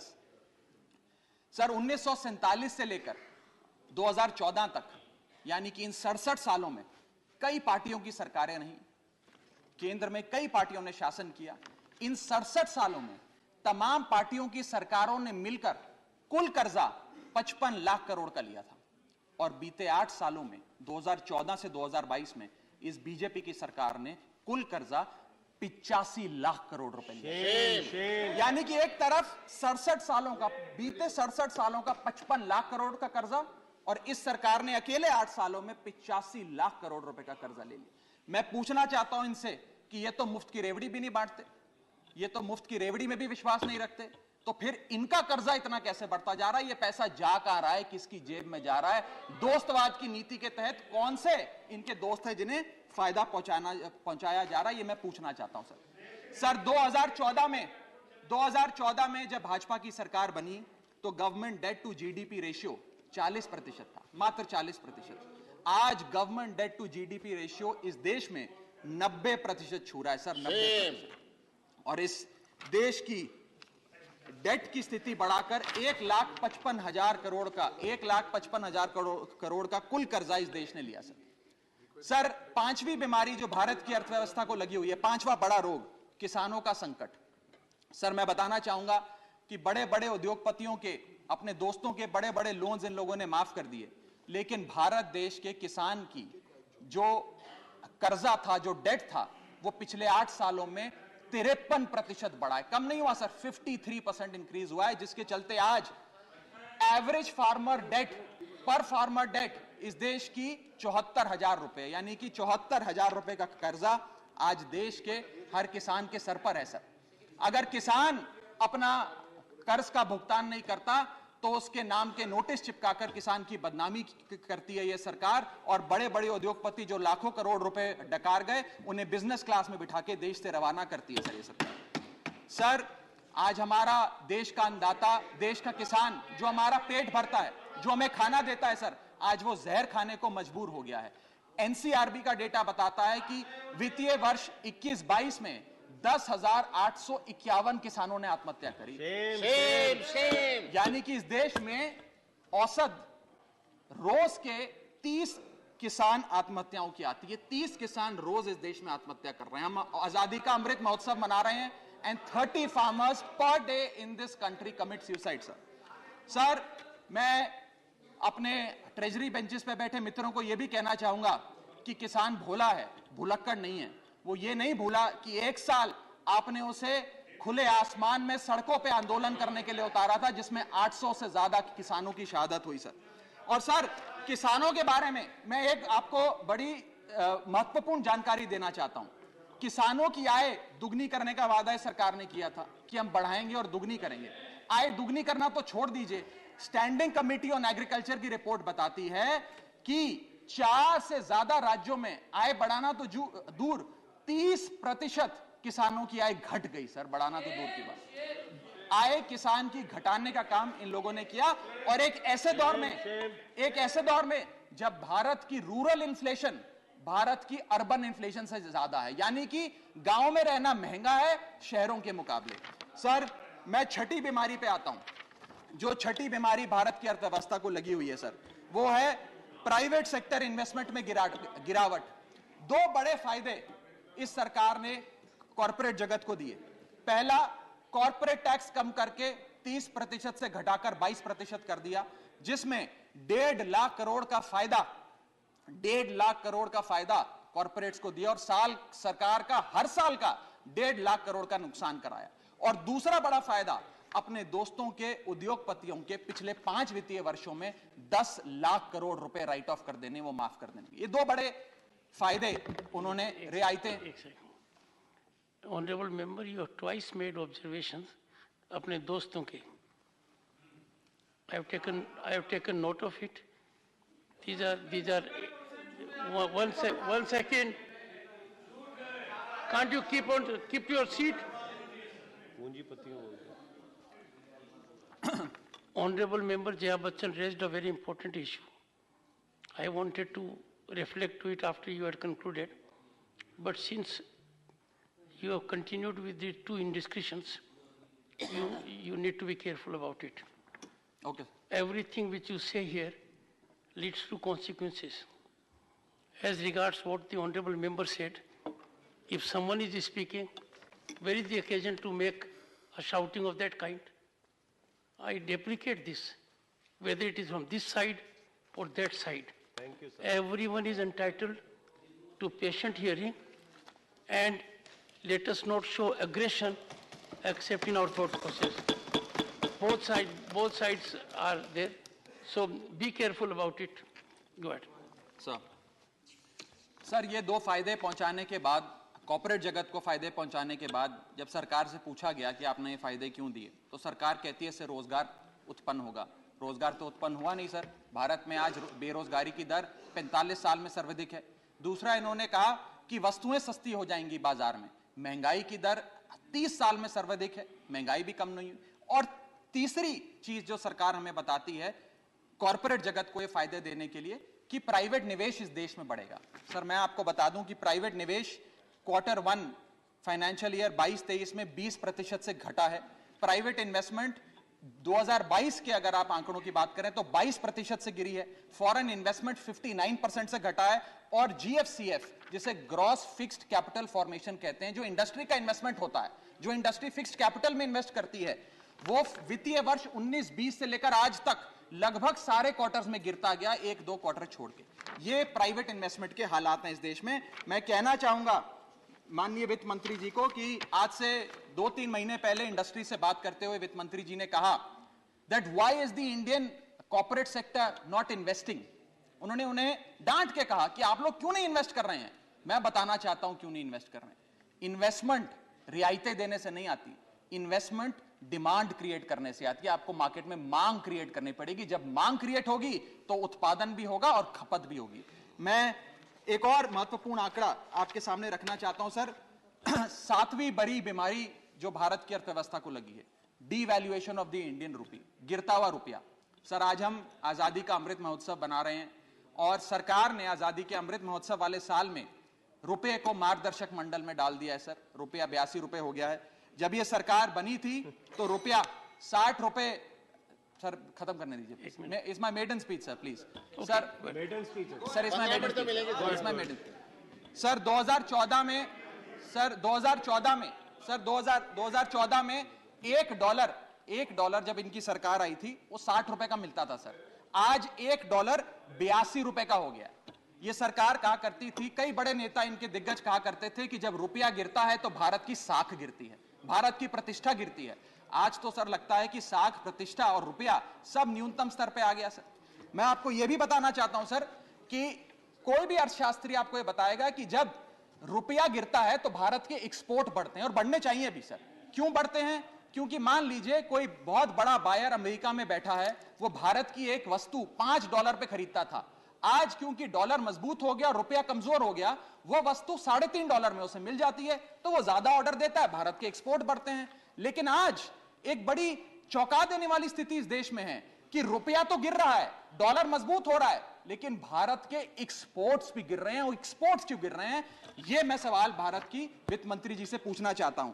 इस ईयर ऑन ईयर आंकड़ों की हम बात करें अक्टूबर 2022 की, तो 16.7% से भारत के एक्सपोर्ट्स कॉन्ट्रैक्ट हुए सर। यानी कि रुपया भी गिर गया और भारत के एक्सपोर्ट्स भी गिर गए। ना खुदा मिला, ना विसाले सनम, ना इधर के रहे ना उधर के रहे। सर 8वीं बड़ी बीमारी जो भारत की अर्थव्यवस्था को लगी है वो है the failure of the startups. पूरे देश में, पूरी दुनिया में घूम घूम कर सरकार के बड़े नेताओं ने कहा कि भारत अब एक स्टार्टअप नेशन बन गया है। दुनिया में भारत अब दुनिया की स्टार्टअप कैपिटल बोला जाएगा। मैं बताना चाहता हूं सर, क्या कभी वित्त मंत्री जी ने मुड़ के भारत के स्टार्टअप्स की हालत देखी? आज भारत में 10% से भी कम स्टार्टअप्स अपनी 5वीं सालगिरह पूरा करते हैं। ईयर ऑन ईयर 37% का डिक्लाइन स्टार्टअप में इन्वेस्टमेंट में है। और अनअकैडमी हो, ओला हो, कार्स 24 हो, वेदांतु हो, बाइजूस हो, मीशो हो, चार्ज भी हो, उड़ान हो, ये सारे बड़े स्टार्टअप्स, जो ये बड़े बड़े स्टार्टअप जिन्हें हम न्यू इंडिया की न्यू इकोनॉमी कहकर पूरे विश्व में प्रचारित करते हैं, इन सारे स्टार्टअप्स ने नौकरियां से लोगों को निकालकर हजारों लोगों को बेरोजगार करने का काम किया। सर मैं आता हूं डिमांड फॉर ग्रांट्स पर, सप्लीमेंट्री डिमांड फॉर ग्रांट्स। ये मैं पढ़ रहा था सर, 3,25,757 करोड़ सरकार ने मांगे हैं। इसमें 1 लाख करोड़ एक सब्सिडी के लिए हैं, 80,000 करोड़ दूसरी सब्सिडी के लिए हैं, 45,000 करोड़ तीसरी सब्सिडी के लिए, और ऐसे सब्सिडी के पैसे मांग रहे हैं। सर ये डिमांड फॉर ग्रांट्स कहां है? ये तो डिमांड फॉर सब्सिडी है। और जब हम लोग दिल्ली में अरविंद केजरीवाल जी की सरकार गरीब आदमी को मुफ्त बिजली देती है, मुफ्त पानी देती है, मुफ्त शिक्षा देती है, मुफ्त स्वास्थ्य देती है, तो इनको हमारी सब्सिडी रेवड़ी लगती है सर। इनकी सब्सिडी, हमारी सब्सिडी रेवड़ी, ऐसा तो नहीं होगा सर। ये करें तो पुण्य, हम करें तो पाप। हमारी सब्सिडी भी सब्सिडी है, इनकी सब्सिडी भी सेफ। और मैं चाहूंगा सर इस देश में बहस होनी चाहिए और आप वो बहस कराएं सर कि रेवड़ी क्या है, सही मायने में क्या मुफ्त की रेवड़ी और क्या मुफ्त की रेवड़ी नहीं है। सर यहां बैठे सभी सांसदों को और लोकसभा में बैठे सभी सांसदों को सर 34 हवाई यात्राएं मुफ्त मिलती हैं। सर हमें 50,000 मुफ्त बिजली मिलती है प्रति एनम। सर 40 लाख लीटर मुफ्त मिलता है। सर अगर आज अरविंद केजरीवाल जी की सरकार 300 यूनिट बिजली मुफ्त दे देते हैं आम आदमी को, 20,000 लीटर मुफ्त दे देते हैं, तो इन्हें दर्द होता है। अरे सुनो साहब, सुनो, शांति से सुनो सर, सुनने की हिम्मत रखो साहब, सुनने में क्या तकलीफ है सर, उनको तो बढ़ाओ ना। सर मैं बताना चाहूंगा इस देश के मैं महत्वपूर्ण आंकड़ा दे रहा हूं सर, इस दुनिया में, बस कंक्लूड कर रहा हूं सर, ओवर सर इस दुनिया Please, honorable member, please. Sir इस दुनिया में, right, but please. सर इस दुनिया में, leave it to the chair. Sir इस conclude, please conclude. बस कंक्लूड कर रहा हूं सर, मेरे बस 2 पन्ने रह गए सर। सर इस देश के नहीं 12 पढ़ चुका हूं सर। इस दुनिया में 40 ऐसे विकसित देश हैं सर, बस कंक्लूड कर रहा हूं सर, इस दुनिया में 40 ऐसे विकसित देश हैं। 15 minutes only. इस दुनिया सर बस कंप्लीट कर रहा हूं सर, इस दुनिया में 40 ऐसे विकसित देश हैं जो मुफ्त बिजली, मुफ्त पानी, मुफ्त शिक्षा देते हैं। सर वो इसलिए मुफ्त नहीं देते क्योंकि वो विकसित हैं सर, वो इसलिए दे पाते हैं, वो उन्होंने ये सारी चीजें मुफ्त देकर ह्यूमन रिसोर्सेज में इन्वेस्ट किया, इसलिए विकसित बने। डॉक्टर सर अंत में मैं कंक्लूड कर रहा हूं सर आखिरी आइटम पे sir supplementary demand for grants में पढ़ रहा था sir. Supplementary demand for grants के अंदर एक बड़ा दिलचस्प लाइन आइटम है, मैं सबका ध्यान चाहूंगा sir. Sir supplementary demand for grants में एक बड़ा दिलचस्प लाइन आइटम है, मैं पढ़ के सुनाना चाहूंगा। For purchase of land and ready built office accommodation for the enforcement directorate 30 crore rupees. Sir खाली 30 करोड़ रुपए ईडी के लिए, इनका बेस्ट परफॉर्मेंस देने वाला विभाग है, सारे नेताओं को जेल में डाल दिया। इसके लिए तो 30 लाख करोड़ लेना चाहिए, खाली 30 करोड़ से बात नहीं बनेगी। इनको 3 लाख करोड़ लेकर ईडी के थाने हर गली मोहल्ले में खोलने चाहिए और किसी मोहल्ले में कोई विपक्ष का नेता ना बचे, सबको जेल में डालने का काम करना चाहिए सर। प्रसन्नानंदा सर अंत में सर आखिरी पेज है सर, आखिरी सर आखिरी पन्ना है। मेरे 10 सवाल हैं बस सर, लास्ट मेरा पहला सवाल, मैं 10 सवाल वित्त मंत्री जी 30 सेकंड सर 2 मिनट बस 30 सेकंड मैं 10 सवाल पूछ के अपनी बात समाप्त करूंगा। पहला सवाल, does the honourable finance minister know the market price of 1 kg of wheat, 1 kg of rice and 1 liter of milk today? Sir, why has the government, second question sir, why has the government's mega budget presented in February 2022 failed to generate employment? My question number 3 sir, why is inflation in products which are produced in India, not imports like petrol and diesel, burning a hole in the common man's pocket? So question number 4, why is the private sector not investing despite repeated appeals by the Honorable Finance Minister? Question number 5, how many jobs have been created by way of handing out these favors of tax waivers and debt waivers to the corporate India? Question number 6, why is there a tremendous meltdown in India's new economy, that is the startup economy? Question number 7, how long before the rupee regains its value, sir, or is the government working towards hitting a century with the value of the Indian rupee? So question number 8, if the rupee is weakening, exports should rise. Exports are the second engine of our economy. Why are the exports falling?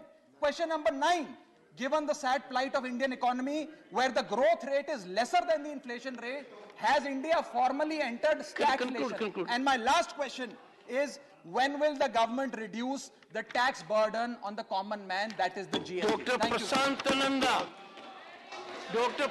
Nanda. Good. Thank you, Chairman, sir. Honorable Finance Minister has presented two bills in this House, appropriation bill for discussion. Sir, whenever appropriation bill is placed in the August House, there is enough scope for the members to draw the kind attention of the Honorable Minister regarding center-state financial relationship. Here I would like to highlight on this point, sir. It's good to hear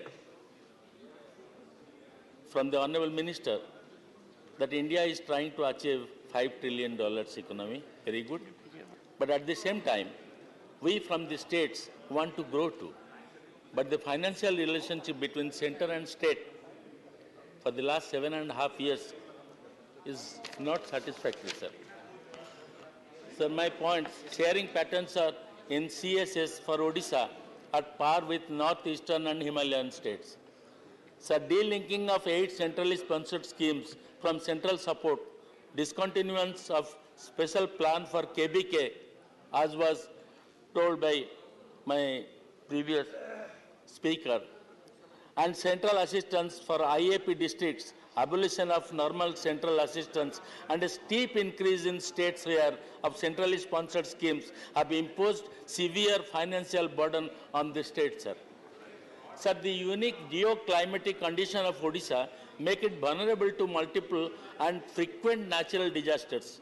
During the period from 1900 to 2021, Odisha has experienced one or other disaster like flood, cyclone, or drought every year. These natural calamities pose a serious challenge to our economic development. Therefore, it has been a prolonged demand of Odisha that natural calamities should be included as a criterion for according special category status. Alternatively, states hit by major calamities may be declared as special focus states and granted benefits of special category status at par with northeastern and Himalayan states for a specific period. This will help reconstruction of infrastructure and restoration of livelihoods. This will not only help Odisha, but any other state of the country which is hit by a major natural calamity. I'm not speaking for Odisha, for many states also are facing the same problem.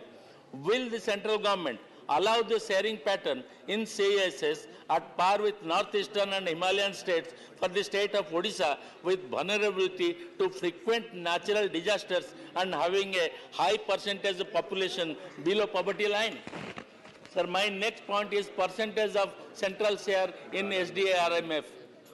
As per the recommendation of 14th Finance Commission, the sharing pattern in the SDRF ought to be in the ratio of 90-10 for the center and states respectively.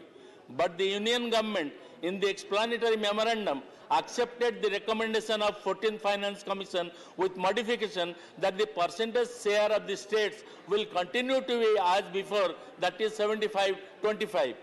And that once GST is in place, the recommendations of 14th Finance Commission on Disasters Relief Fund would be fully implemented. Accordingly, Government of India released their share in the ratio of 90-10 for the year 2018-19, आप आपस में बातचीत मत करें, माननीय सदस्य आपस में बात करनी हो बाहर चले जाएं, माननीय सदस्य बोल रहे हैं, please. Which was subsequently reduced to 75-25 with adjustment of excess released in 2018-19. It was intimated by Government of India that since GST has not been stabilized, the competent authority has decided that during 14th Finance Commission hour period, center share contribution in state disaster response fund shall remain in the same ratio as it was in 13th FC hour period. The 15th Finance Commission have also recommended sharing pattern in state disaster risk management fund at the ratio of 75-25 between center and states for the year 2021-22 to 2025-26. As per the disaster risk index, that is DRI, worked out by the Commission for States, the score of Odisha is 90 out of 100, the highest among all states. Taking this into consideration, Odisha needs a special dispensation by allowing sharing pattern of 90-10 in SDRMF at par with northeastern and Himalayan states.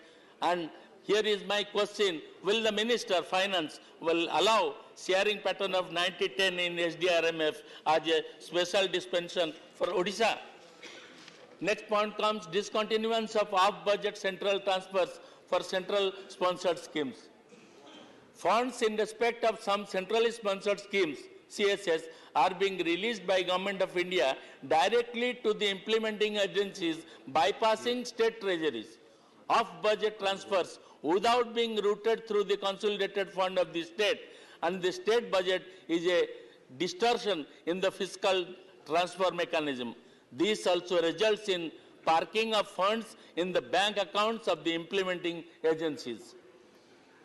Will Government of India consider to stop this practice of off-budget transfers directly to the bank accounts of the implementing agencies in respect of all the schemes and release central assistance through the consolidated fund of the state from the year 2020-23? Then elimination of cess and surcharge on the customs duty and direct taxes. Sir, Article 270 of Constitution of India provides for sharing of the proceeds of all union taxes between the union and the states. However, the cess and surcharge levied by Government of India as per Article 271 of the Constitution do not form a part of the divisible pool. This share of cess and surcharge in gross tax revenue of the union government increased from 7.5% in 2000-2001 to about 20% in 2022-23. This denies the states their rightful share in the tax revolution. The central government, by using their taxation powers, have imposed cess and surcharge to finance their share of the centrally sponsored schemes while denying the same benefit to the states. At the same time, they have also schemes. It is iniquitous. Had this mop-up of additional resource been through change in tax rates, it would have been a part of the divisible pool, thereby benefiting these rates. Although many cesses on excise duty have now gone with the introduction of GST, these still remain direct taxes and other indirect taxes. Sir, as per Article 270 of the Constitution, basic excise duty is a part of divisible pool, and reduction of basic excise duty on petrol and diesel will reduce the divisible pool to that extent. On the one hand, the state share in central taxes is being reduced on account of reduction in the excise duty, and on the other hand, the consolidated fund of the union government will be augmented on account of the cess proposed to be levied. Government of India may therefore consider eliminating cess and surcharge on the customs duty, excise duty, and direct taxes in a phased manner. Besides, Government of India should take steps making cess and surcharges part of the divisible pool if continued beyond a specified period by amendment of the Constitution. The next point is steep increase in state share of centrally sponsored schemes. Delinking of 8 centrally sponsored schemes, CSS, from central support, abolition of normal central assistance, and a steep increase in state share of centrally sponsored schemes has imposed severe financial burden on the state. For example, Pradhan Mantri Gram Sadak Yojana. It was earlier fully funded by Government of India. Sir, it's a wonderful program. Pradhan Mantri Gram Sadak Yojana, it came in 2001. And by that time, the central and state share was 90 and 10. And it was wonderful. And people could see that the villages were connected to the town. Sir, now the share of Government of India has become down to 60% to 40%. Funding by the state government as matching share. Similarly, the sharing pattern under National Health Mission, NHM, and Pradhan Mantri Awas Yojana has been revised, with states like Odisha having to contribute 40% share instead of 25% share provided earlier. Such change in sharing pattern of the centrally sponsored schemes has cast a huge additional financial burden on the states, sir, leading to much less resource for the state schemes appropriate to our needs. Will Government of India appreciate the genuine concerns of the state government and consider restoring the earlier sharing pattern of the above noted CSS so that more resources of the state would be available for the state schemes? Then I'll be talking about financial inclusion in the state.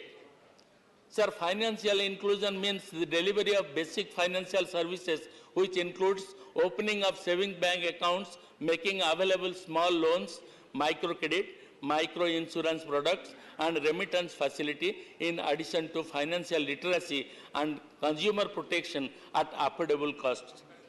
There are 12 public sector banks, 19 private sector banks, 2 RRBs, 1 state cooperative bank, and 5 small financial banks operating in the state.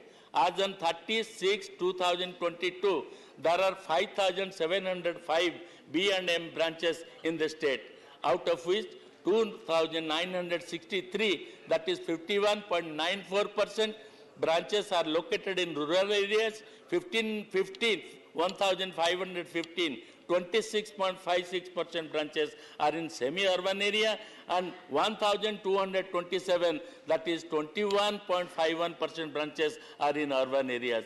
Out of this total 7,481 ATMs in the state, 2,876 are located in rural areas, 2,423 are located in semi-urban areas, and 2,182 are located in urban areas. Financial inclusion in the state of Odisha has been constrained by lack of brick and mortar branches. Around 2/3 of our Gram Panchayats do not have a brick and mortar branches. National average of B&M branch and ATM per lakh of population as on 31/3/2021 are 18.12 and 22.32 respectively, whereas for Odisha respective ratios are 13.06 and 18.15. In order to reach the national average, at least 7,605 B&M branches and 9,369 ATMs should be present in Odisha. To achieve this national average figure, it is required to open at least 1,900 B&M branches and 1,888 ATMs in the unbanked or underbanked GPs of the state. Finance Department in Constitution with RBI, NABARD and SLBC has selected 270 unbanked GPs for opening of brick and mortar branches by banks. SLBC also allotted 45 the above unbanked GPs among banks with a request to open B&M branches by 31/3/2023. Functioning of business correspondents appointed by banks is not effective, as they are not offering all types of financial services which are available with the bank branches. The people of the unbanked areas are deprived of getting access to affordable banking services due to lack of brick and mortar branches in most of the GPs. The same has been highlighted in various forums like SLVC meetings, interstate zonal council meetings, etc. Will Honorable Minister of Finance be pleased to inform regarding the steps taken by the government to provide banking service in unbanked GPs in the state of Odisha, and instruct the scheduled commercial banks to open more brick and mortar branches and ATMs in the unbanked GPs in the state of Odisha? I have asked many questions, sir, through my statements, and I would definitely want that I have been doing this every year, but I am not getting, I'm getting answer, but I'm not getting in, it is not being taken care, but the whole problem is not being solved. The same problem I have been putting every year. I hope this time I should think positive that our Honorable Minister will give us a positive reply. And I have already explained how the financial relationship between the center and state has not been satisfactory. It has to be satisfactory. Thank you very much. Thank you. माननीय V Vijay Sai Reddy. Thank you, Deputy Chairman, sir. Sir, Deputy Chairman, sir, I am in your hands, sir. If I speak about the appropriations during UPA regime, they'll pounce on me. If I talk about the appropriations of current, then they'll pounce on me. So you're in the hands of House, not me. You will have to protect me, sir. Please. Sir, first of all, I need to address the issues that have been raised by the former Honorable Finance Minister, Mr. Chidambaram. And my observations are the issues, or the points what I am raising may be construed or treated as supplement to the reply to the Honorable Present Finance Minister, Madam. Sir, Honorable former Finance Minister, Mr. Chidambaram has raised 6 issues, and out of 6 issues, 3 are not pertaining to appropriation, so hence they need not be answered. Sir, the other 3 issues, Mr. Chidambaram was curious to know how much of 11.1% nominal GDP growth is on account of inflation and how much is on account of real growth. Sir, perhaps my answer to that, perhaps Mr. Chidambaram is the best judge to talk about the inflation, given that during his tenure, during the tenure of UPA, as a finance minister, inflation reached all-time high of 19.93% in November 2013. So Mr. Chidambaram should have kept in mind before raising this issue, sir. Sir, I would like to bring certain facts to this. Please, let him speak. Don't disturb me, don't disturb me. No, sir. Sir, UPA 1, the inflation is 5.8%. UPA 2, double digit, 10.4%. And current government, it is 4.7%. All-time low inflation of the existing current government, sir. Sir, then coming to corporate tax.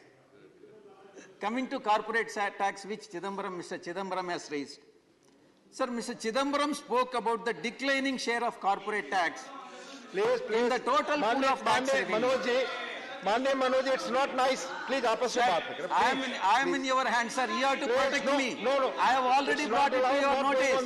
They have no right to speak. I am talking about the appropriation bill. Sir, Chidambaram spoke about the declining share of corporate taxes. Please, पीछे बैठ कर ना बोले हरिद्वार जी. In total, let him speak. Please. total pool of tax revenue. आप सब मेरी बात सुने तो चलने दें उनके बहस को अच्छी तरह. Please. Sir, Mr. Chidambaram has misled this House by quoting figures from the pandemic year, that is Corona, when corporate tax was purposely lowered by Honorable Prime Minister Modi ji to provide relief to the COVID patients, 2019. That is not the year which should be compared with the current year by Mr. Chidambaram. Sir, instead, Mr. Chidambaram quoted the data of pandemic years 2018-19 and 2019-20 when the corporate collections was all-time high, 32% during their period. Sir, Mr. Chidambaram should have kept in mind. Sir, for the third point, sir, doubling of GDP. Sir, Mr. Chidambaram is questioning why India's GDP has not doubled in the last 10 years. This is the third issue what he has raised. Sir, by comparing on the global scale, will show in 2014, when he has stepped down as finance minister, in 2014, when his government left, or his government was thrown out, the GDP was 10th highest in the world. 10th highest in the world. When he has stepped down as a finance minister, after 9 years of the current government, non-Congress government, I am putting it in this way, India's GDP is now 5th highest. So Mr. Chidambaram should know these facts. Sir, I strongly believe India's GDP has truly doubled on the global scale. So all three issues I have addressed, and there is, there is a reason for answering for this question. Please, let him speak. Please. Sir, coming to the present appropriations. Sir, sanctity of the, now I'm little critical on Please. NDA side, and you will have to protect me if they answer. Sir, Article 115 of the Constitution allows the centre for incur additional expenditure when the budgeted amount is found to be insufficient. They have every right to ask for the supplementary demands and appropriations. Sir, and it is Madam FM has stated that supplementary expenditure is needed to respond to the situations that are developing on the ground. Sir, the situations that are developing on the ground are not new. They are there even when the original budget was presented. In fact, sir, these situations prevailed at the time of the budget also. That's what I am trying to say. Sir, I myself, during the budget speech, raised these issues, and more particularly that three allocations, that is food, fuel, and fertilizers. They are not new. They were there. The situations were prevailing at that point of time. Now, fertilizers in March 2022, I requested the government, Honorable Finance Minister, to raise the fertilizer subsidy, which the government did not act upon. And secondly, sir, Narega. And I made representation to the Rural Development Minister, which has gone unheeded. And it has taken 9 months for the government to act on that. Sir, fuel. In 2022, I have requested the government, in my own speech, that the government to reduce the taxes on fuel, but nothing has happened. Now government is realizing. Sir, the centre, these supplementary grants make it very clear that the centre has not acted promptly, and it could have acted at the time of budget itself, sir. Sir, supplementary grants should be treated as an exception to the exception and not the rule. So when they have thought of, when they were aware that these situations were prevailing even at that point of time, these supplementary demands at this point of time could have been included in the original budget itself, sir. Sir, the next issue is financial problems that are being faced by Andhra Pradesh government. I'll have to squarely blame UPA for this. And it is Mr. Chidambaram who has drafted the bill, AP Reorganization Act. And they have passed the bill amid din.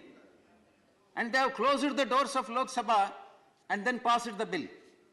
And who is responsible for that? It is Mr. Chidambaram and with his leader, Madam. And everybody, all are aware that for the present miseries of Andhra Pradesh, truncated Andhra Pradesh, that is divided Andhra Pradesh, the objective of Mr. Chidambaram is totally different. He has a different motive for that. I'm not trying to raise that issue because that is not part of appropriation. And my only concern is, Centre is ending the GST compensation. I'm coming to Andhra problem, specific problems. Centre is ending the GST compensation for the states. On the other hand, Andhra Pradesh is facing financial difficulties due to inflation at the centre. Inaction of the centre. Sir, bifurcation issues. Firstly, centre has failed to resolve the pending bifurcation issues under the AP reorganization. They have the financial bearing. They have the economic bearing. That's why I'm raising this issue, sir. Centre has miserably failed because there are umpteen number of issues that have left unaddressed by the centre, and I request the Honourable Finance Minister to address those bifurcation issues. Sir, Andhra Pradesh has been fighting for years to get fair, equitable and expeditious division of assets of the composite state of Andhra Pradesh. That is not happening. Centre is not intervening. What is the result? The result is that we have Andhra Pradesh state government has no other option but to approach the Supreme Court of India and by filing the special leave petition. Sir, this is the pathetic situation of inaction of the central government. Sir, Polavaram. Honorable Minister for Irrigation is not there, sir. Sir, but the implementation of Polavaram irrigation project has been very, very flawed. Very, very flawed. Who is responsible? Again, this is UPA government. Sir, center has allocated funds at 2010 and 11.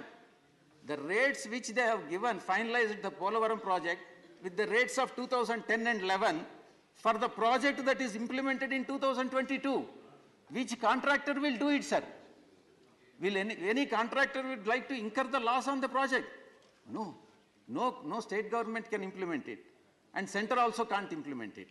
Sir, this is like expecting a petrol at 50 rupees now when the petrol price is prevailing at 100 rupees plus, sir. Now, can we get the petrol at 50 rupees? If that is the logic that is applied to this Polavaram project, how the central government can expect Polavaram project to be completed at 2010-11 prices, which is impossible. Sir, how can this crucial project be completed if the center keeps strangling, I'm using the word strangling the central state government by allocating for its nominal funds, insignificant funds at every stage. Sir, these are all the, instead of compensating Andhra Pradesh for financial issues, it faced the center is giving stepmotherly treatment towards the state of Andhra Pradesh, sir. I request the Honorable Finance Minister, Madam, to take note of these issues and give the people of Andhra Pradesh what they rightfully entitled and deserve, sir. Sir, the next point, sir. I have 5 more minutes, sir. Yes, you have. Sir, privatization of PSUs. It has a bearing because there are some internal resources. The 1 lakh and odd crores are being internally generated, and then Government of India is asking for the supplementary allocations. Center has allocated almost 25% of the supplementary grants to the tune of 1.09 lakh crore for fertilizer subsidy. Fine. Sir, of this, almost one-fourth is generated towards the import of fertilizers, geared towards the import of fertilizers. This highlights the need for India to become Atmanirbhar for its fertilizer needs. My point is, sir, India should be self-sufficient in terms of agricultural and agriculture needs and using the Atmanirbhar Bharat. Sir, the center has been unable to meet the fertilizer production targets. It has set the target of producing 41.5 lakh tons of fertilizer, but it fell short by 15%. On the other hand, sir, my question to the Honorable Finance Minister is that when we have numerous fertilizer PSUs, which in the country that can take up the challenge, but instead the government, central government, plans to privatize as many as 8 fertilizer PSUs. I am questioning the government. When we talk about the Atmanirbhar Bharat on one side, on the other hand, when there are PSUs, Navaratnas, and producing and contributing to the growth of the nation, why do we want to privatize them? In fact, they are generating the profit. Last year, sir, all these, please do not disturb me. I am at the hands of the... Please speak. Yes, sir. These PSUs collectively made a net profit of 1,000 crores during the pandemic year, sir, 2020-21. When these PSUs are making profit, where is the need for privatize them?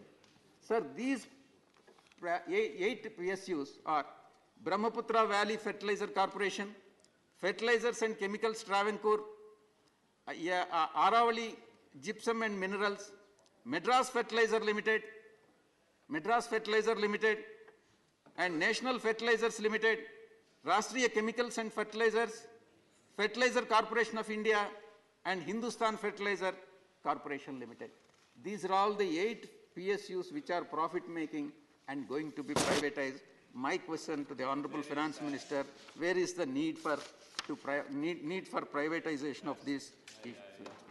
Sir, then low per capita GDP. Sir, Madam has spoken, FM Madam has spoken about India's biggest fast-growing economy in the world. I appreciate, sir. Sir, we all, Madam has stated that we all surpassed our former colonizers, that is UK, to become 5th largest economy in the world. This is definitely a great achievement. Sir, at the same time, what has to be kept in mind is India ranks 145th when it comes to per capita of GDP, as compared to UK at 22nd. Sir, this means that economic productivity of 1.4 billion Indians, we Indians are 1.4 billion, sir, is almost equal to that of 67 million Britishers, sir. So it is not comparable. So 67 million Britishers can't be compared with that of 1.4 billion, sir. Sir, GDP, percentage of growth, in terms of percentage of growth, it is 12% from 2017 to today, and per capita GDP is 7.6%, and we all appreciate it, but we need to take steps to further improve it, and we need to justify it also, sir. In fact, I request the Madam to respond to this August House as to what are all the plans of the central government, Ministry of Finance, to improve the economic productivity in the country, sir. Almost over. Sir, last point, vacancies. Sir, there are 40 lakh vacancies and are almost out of sanctioned strength of 40 lakhs, there are almost 10 lakh vacancies in the central government departments and ministries. Sir, this means 1 out of every 4 post is vacant. Sir, the 3 crucial employers in the country is Railways, Defence and Home Ministry. Alone account for 7 lakh vacancies. During the current year, only 1.5 lakh vacancies appointments have been made by the central government. Sir, I request the Honorable Finance Minister, Madam, that rural employment is declining, that it may be true. But what about the urban unemployment? Sir, which reached almost 9% of November 2022, sir. Sir, in conclusion, I would like to say that there is no doubt that Indian economy is resilient. We have survived the global recessions, and worldwide, with this, we support the supplementary demands and grants, sir. Thank you very much, sir. Thank you, Manevi Vijay Sai Reddy. Message from Lok Sabha, Secretary General.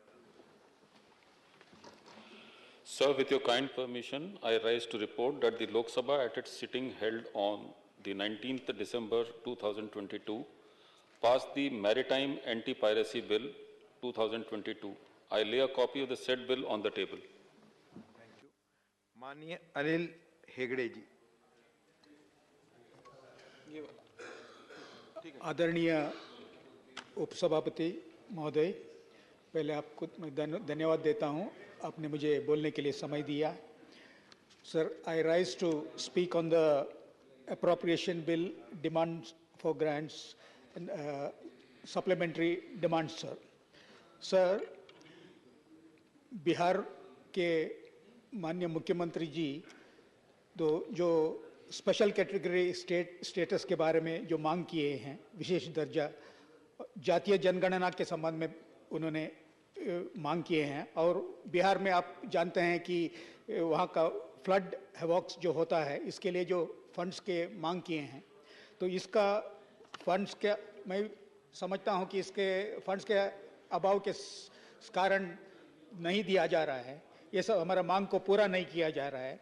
जैसे अभी चिदम्बरम साहब ने बताया कि अगर मान लीजिए funds नहीं है, पैसा नहीं, नो मनी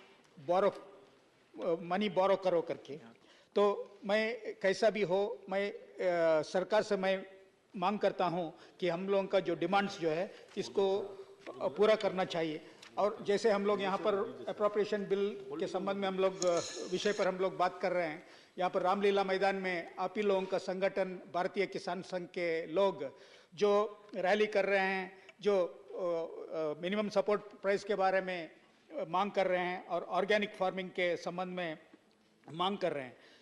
सर, हमें खुशी है और आदरणीय प्रधानमंत्री जी जो सिक्किम को ऑर्गेनिक फार्मिंग के संबंध में उन्होंने एक मॉडल स्टेट बताए और पूरा देश में हम ऑर्गेनिक फार्मिंग करना चाहते हैं.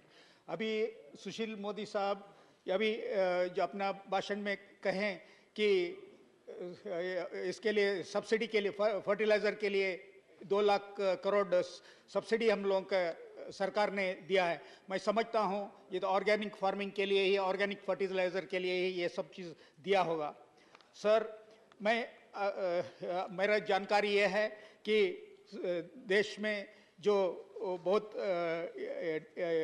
अभी जो विजय साई रेड्डी जी ने बताया कि हम लोग फर्टिलाइजर में आत्मनिर्भरता होना चाहिए, सेल्फ सफिशिएंट होना चाहिए, लेकिन मेरा जो जानकारी ये है सर, हम लोग इसके बजाय बाहर से जो डेडली पेस्टिसाइड्स फर्टिलाइजर सब हम लोग इंपोर्ट करने जा रहे हैं। जैसे हम लोगों के देश में जो किसान लोगों ने ग्लाइफोसेट का भारी मात्रा में देश का सरकार का बहुत पैसा खर्चा करके जो छिड़काव कर रहे हैं, इससे लोगों का स्वास्थ्य पर जो असर हो रहा है सर, जो वैसे ही जो बेरोजगारी, ग्रामीण महिलाओं के साथ जो बेरोजगारी बढ़ाने वाली हर्बिसाइड, जो वीड किलर जो भारी मात्रा में, जैसे ग्लूफोसिनेट को भारी मात्रा में छिड़काव करने के लिए जो अमेरिका से जो टेक्नोलॉजी लाया जा रहा है, जिससे लोगों का स्वास्थ्य पर बहुत बुरी असर पड़ रहा है और सरकार का पैसा ऐसे चीज के बारे में खर्चा नहीं करना चाहिए।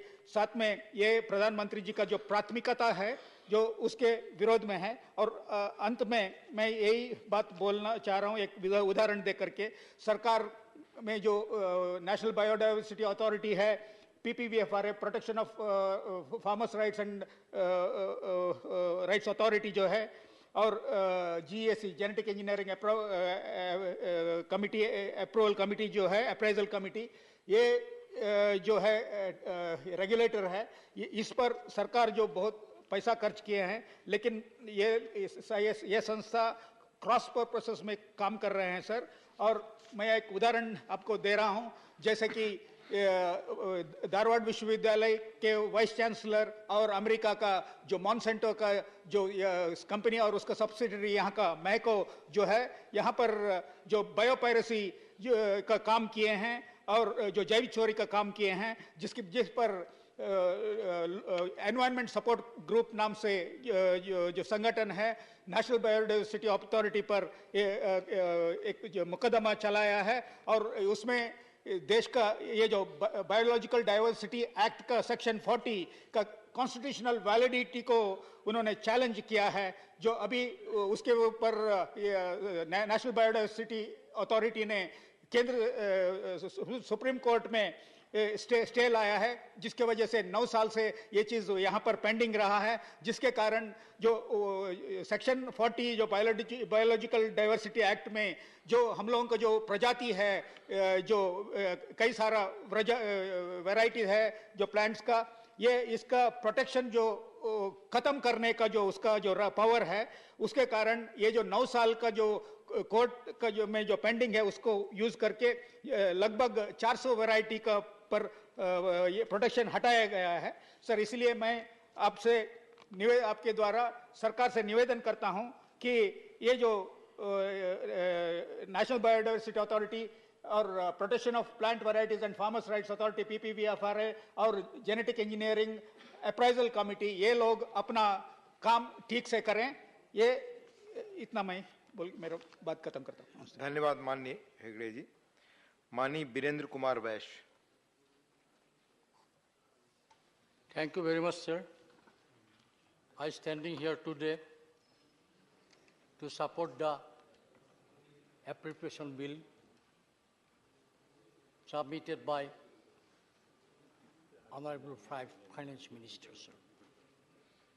Today, world economy passing through a very critical time. Due to the Ukraine-Russia war and due to the COVID-19, world economy affect very badly. It is known to everybody, Germany, one of the most developed country of the world. But today, Germany economy is under regression, sir. Equally, sir, UK economy is in very bad shape. Sir, everybody is talking about the China. So during this period, economic growth of China also decline like anything. In this critical time, sir, due to the strong leadership of Honorable Prime Minister,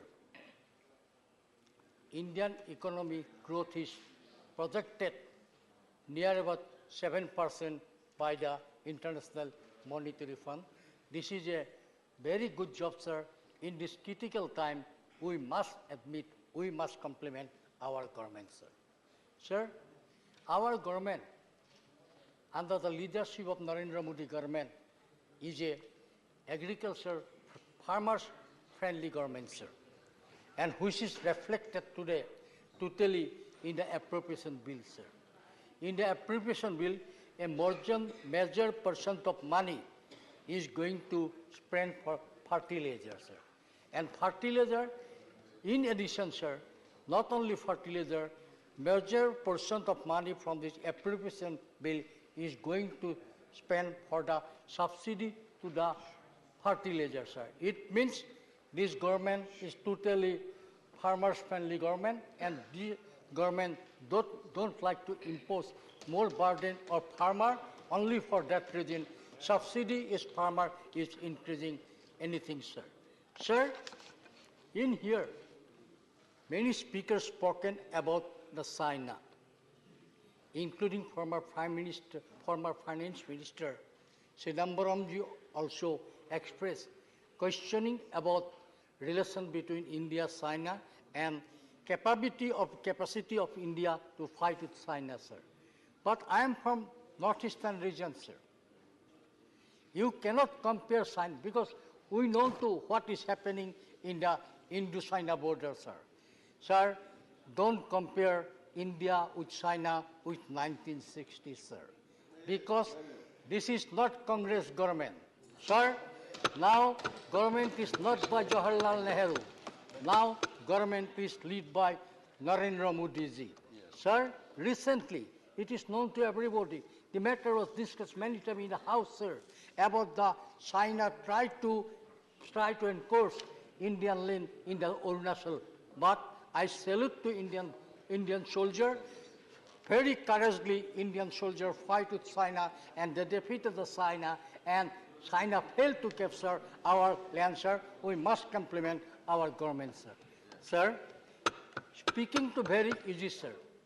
When China economy today is declining, at that time, Indian economy is rising, sir. In this critical time, in the COVID period, in the Russia-Ukraine war, due to the petroleum price decrease every part of the world, in this critical time, our economic growth is projected 7%. It is good, sir. Sir, I like to give one small example. Sir, today China is crying. Yes, sir, today China is crying like anything because only less than 30% people in China is vaccinated.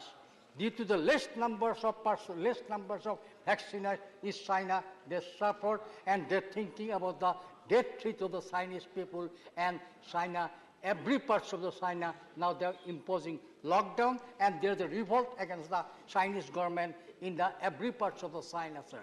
But we should salute our government, sir. When China failed to vaccinate the people, at that time, India has vaccinated more than 220 crore people, sir. So almost all adult citizens in our country now is vaccinated, sir. This is the greatest achievement of our government, sir. Sir, during the period, our capital expenditure is our country's increase, sir. When capital, give me 2 minutes, sir. Please conclude. Okay. There are more yes. speakers. I'll try to conclude, sir, within 2 minutes, sir. Please conclude. Sir, our capital expenditures are increasing. When capital expenditure is increasing, sir, automatically, sir, money flow in the market is also going to be increased, sir. Sir, new airport is coming. Sir, new railway bridge is coming. New connectivity is coming, and job creation already started, sir. And due to the shortage of the well, it will be help to curb the little how it will be help to curb the unemployment situation is our country, sir. Sir, one more thing I like to add in this year. Sir, Assam tea industry is a famous industry.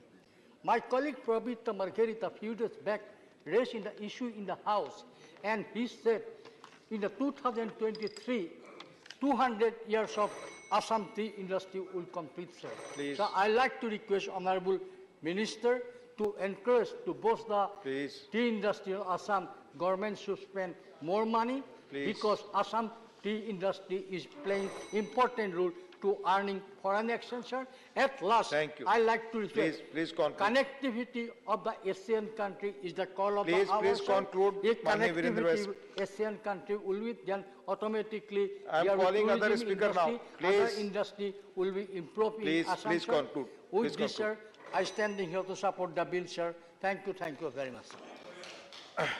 माननीय सदस्यगण, सिर्फ आपकी सूचना के लिए 11 सदस्यों ने कल बोलने के लिए अपना नाम दिया है और कृपया एज पर रूल्स बहस शुरू होने के आधे घंटे पहले अपना नाम भेजें। लास्ट तक आप नाम भेजते हैं तो चेयर को संचालन में बहुत मुश्किल होती है। ये आपसे अनुरोध है। Now Abdul Wahab ji, not present. Doctor M Thambi Durai. Chairman, sir, for giving the opportunity to speak on the supplementary budget. The government has sought the gross additional expenditure of 4,35,938.87 crore as the additional they are asking. And also, sir, the main part to match this, they are spending more on for the fertilizer. And I'm happy that now Deputy Vice Chairman is now presiding over, which I am going to certain things may be uneasy to you, we have to bear it. Thank you very much. I am the Vice Chairman now. No, I am the Vice Chairman now. Sir, you know very well, we are discussing about the budget which the central government asked additionally. I am appreciating of the central government as Modi ji government is spending more on fertilizer for farmers because the economy depends on development economy, agriculture, education, health, defense. These are the subjects more important. For that agriculture to protect as soon as when Modi ji has taken over, is giving more importance to the sector and getting more funds. Therefore, this is necessary due to this Ukrainian war, necessary. That is why they start the more fund for this.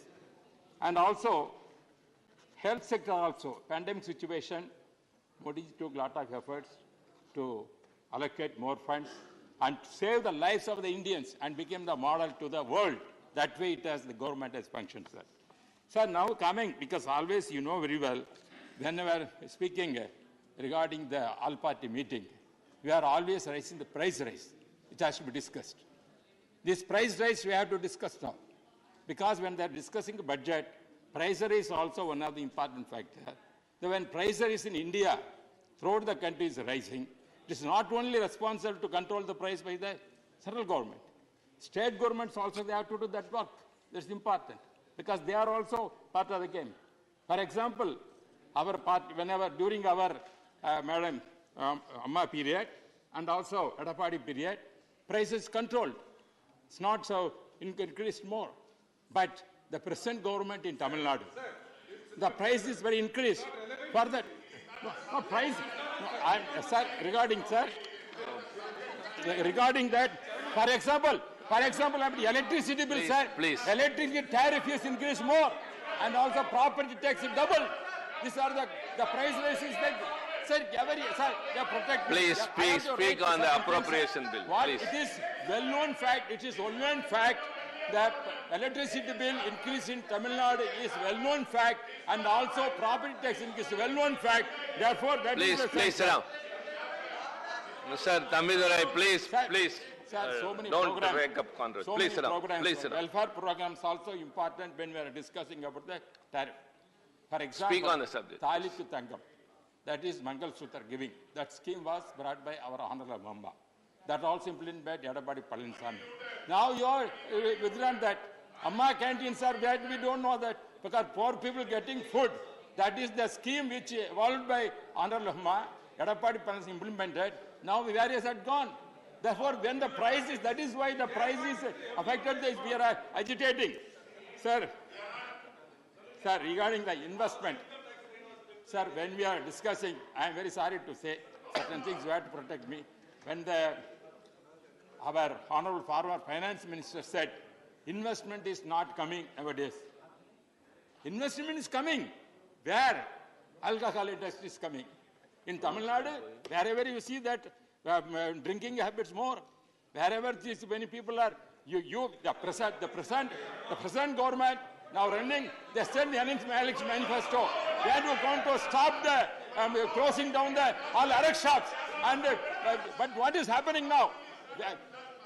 Sir, wherever you see that industry is flourishing, state government is allowing, because poor welfare is suffering, because wherever the wine shop and everything and bar and the people are suffering a lot.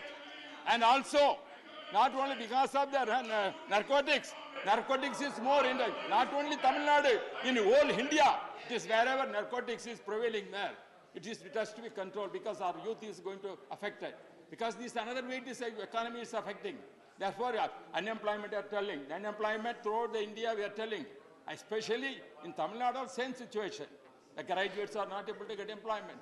They are suffering a lot. Sir, I am telling. Sir, unemployment, sir, relevant or irrelevant, let the government can understand.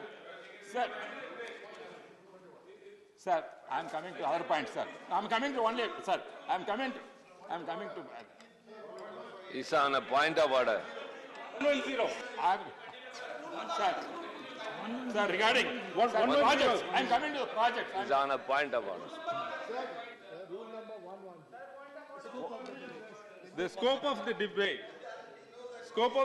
Yes. Is the discussion on a motion that the bill be passed shall be confined to the submission of argument either in support of the bill or for the rejection of the bill. But whatever the honorable member is speaking is with respect to something connected with Tamil Nadu, which is not relevant to the bill. In making his speech, a member shall not refer to the details of the bill further than is necessary for the purpose of his argument. Please, which Mr. shall be of the Tamidurai, general character. you please, I request the honorable chair to please sit down, explain please sit whatever down. he spoke with. Please sit down. No, Please sir, sit down. just I am coming to. Come, please. Already- No, please I am don't coming to a rake point. up controversy. I am going to complete that. Because whenever... No, you do not reply. You need not reply to him. House of the Council of States. It's Council of the States. We are not working in central government, also state government has every right to speak. We are cooperative you address the federalism, chair. everybody is telling. You address the I chair. am for cooperative federalism. You address I am the for chair, government. please. Our Dravidian movement you is for don't need to cooperative reply to federalism. them. Our Modi ji is also supporting cooperative You address federalism. the chair. Therefore, federalism is state government's You please actions address also the we have chair. to speak. Without that, how can I speak? Don't Sir, waste your these are time, things please. I am telling. Sir, I am requesting, sir. Please on sit the down. projects. Sir, I am coming to the Tamil Nadu projects, sir, I am coming. No. For example, Trichy to Coimbatore. Sir, you are at Trichy Siva. Therefore, Trichy Siva has to go to Coimbatore means you have a good road. Therefore, already requested the National Highways Authority to have Karur to Coimbatore 8-lane projects, already approved project. And also it has been extended to Tiruchirappalli also. That also approved by National Highways Authority. Sir, I was requesting the government for you are presiding over your Trichy Siva, let him go to Coimbatore easily. If that road comes, within 2 hours you can go. Not necessary to flight to go to Coimbatore. Therefore, sir, at the same time, textile industries in Tirupur and Karur, they are suffering a lot. Especially mosquito net, sir. Mosquito net industry is famous in Karur. But because of Bangladesh illegally bringing all the mosquito nets inside, our Karur textiles are closing stage now.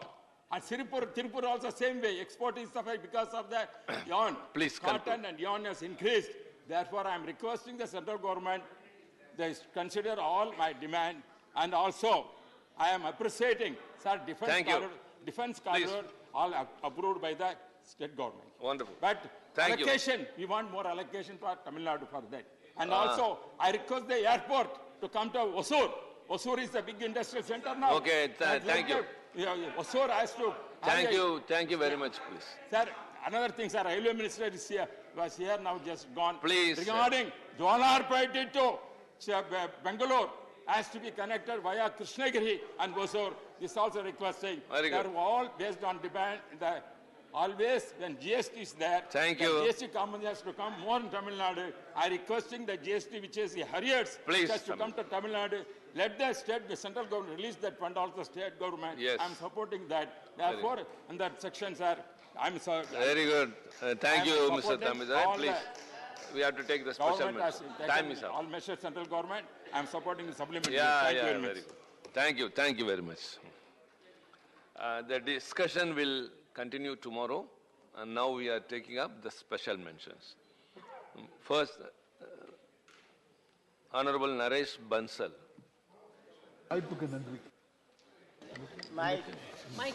Yes. धन्यवाद उपसभापति जी। जबरन धर्मांतरण रोकने के लिए राष्ट्रीय कानून की आवश्यकता है, इस विषय पर मेरा स्पेशल मेंशन है। ये बेहद गंभीर मामला है। फिलहाल देश में जबरन धर्मांतरण रोकने के लिए कोई कानून नहीं है, इसलिए देशव्यापी कानून बनाने के लिए आवश्यकता है।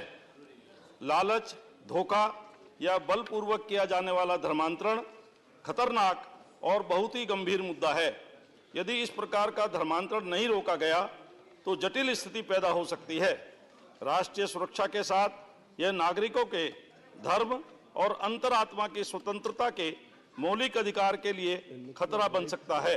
अगर इन पर रोक नहीं लगाई गई तो जल्दी ही भारत में हिंदू अल्पसंख्यक हो जाएंगे। देश में काला जादू, अंधविश्वास, चमत्कार आदि के जरिए जबरन धर्म परिवर्तन की घटनाएं हर हफ्ते सामने आती हैं। एक भी जिला ऐसा नहीं है जो धोखाधड़ी व धमकी से धर्मांतरण से मुक्त हो। धर्म की आजादी हो सकती है, लेकिन जबरन धर्म परिवर्तन की कोई स्वतंत्रता नहीं है। आदिवासी बहुल इलाकों में ऐसे धर्मांतरण बहुतायत में होते हैं। उन्हें पता ही नहीं होता कि उनके साथ क्या हो रहा है, और ये सब मदद के नाम पर होता है। यह मुद्दा किसी एक जगह से जुड़ा नहीं है, बल्कि पूरे देश की समस्या है, जिस पर तुरंत ध्यान देने की जरूरत है। फिलहाल देश में जबरन धर्मांतरण रोकने के लिए कोई कानून नहीं है, लेकिन कई राज्यों में इसे लेकर कानून है।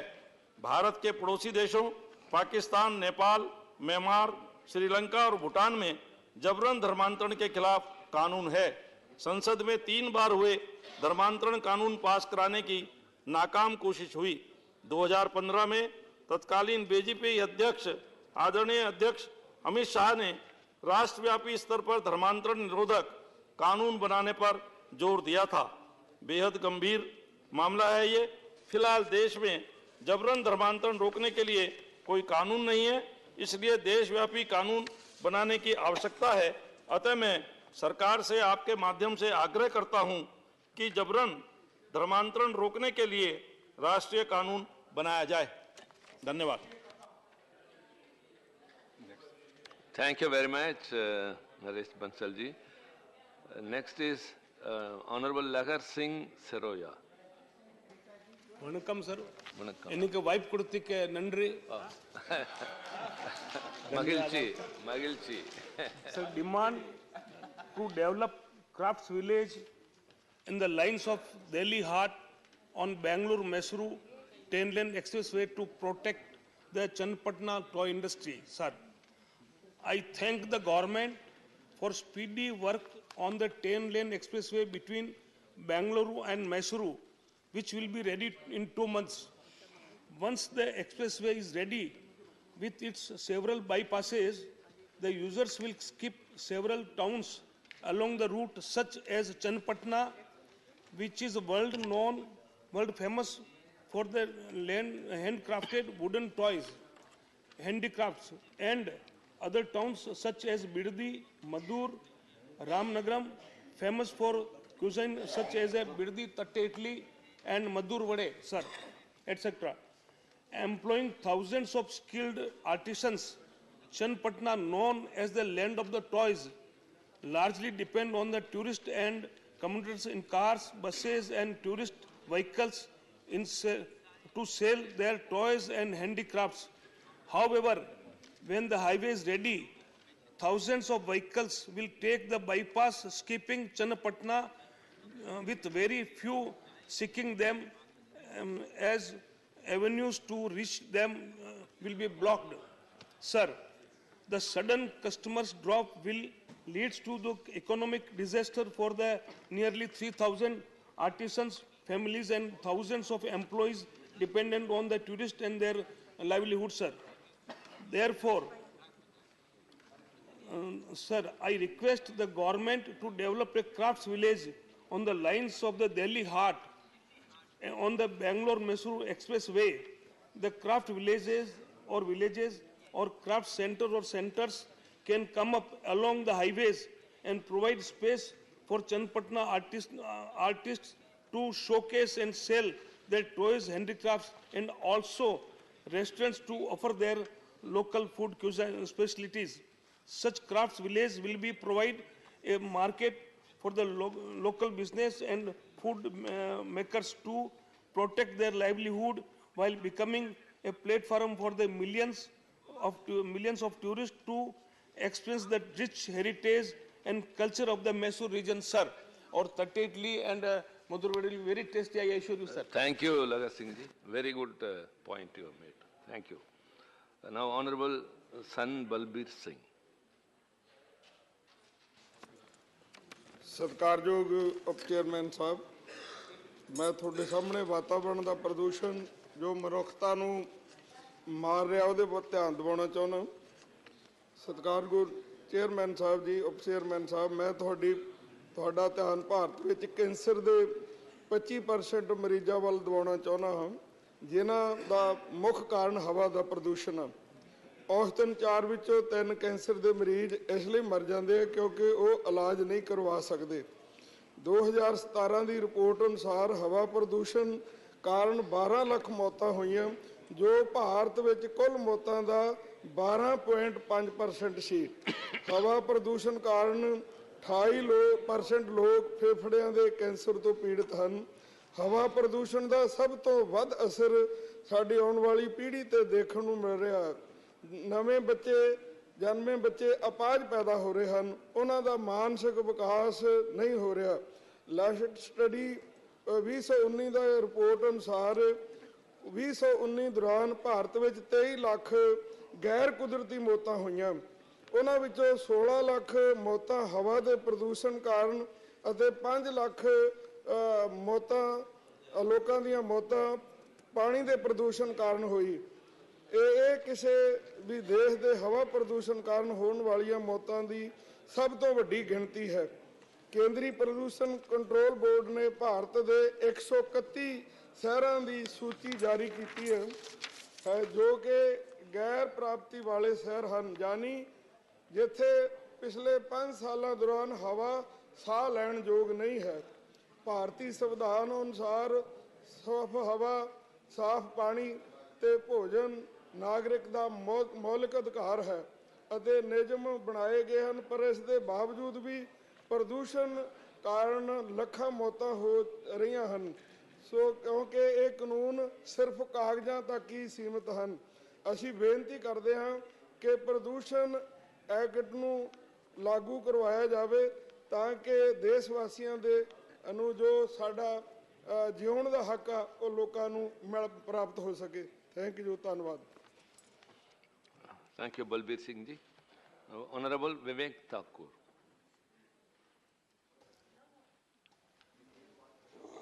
Please. Thank you, Chairman sir.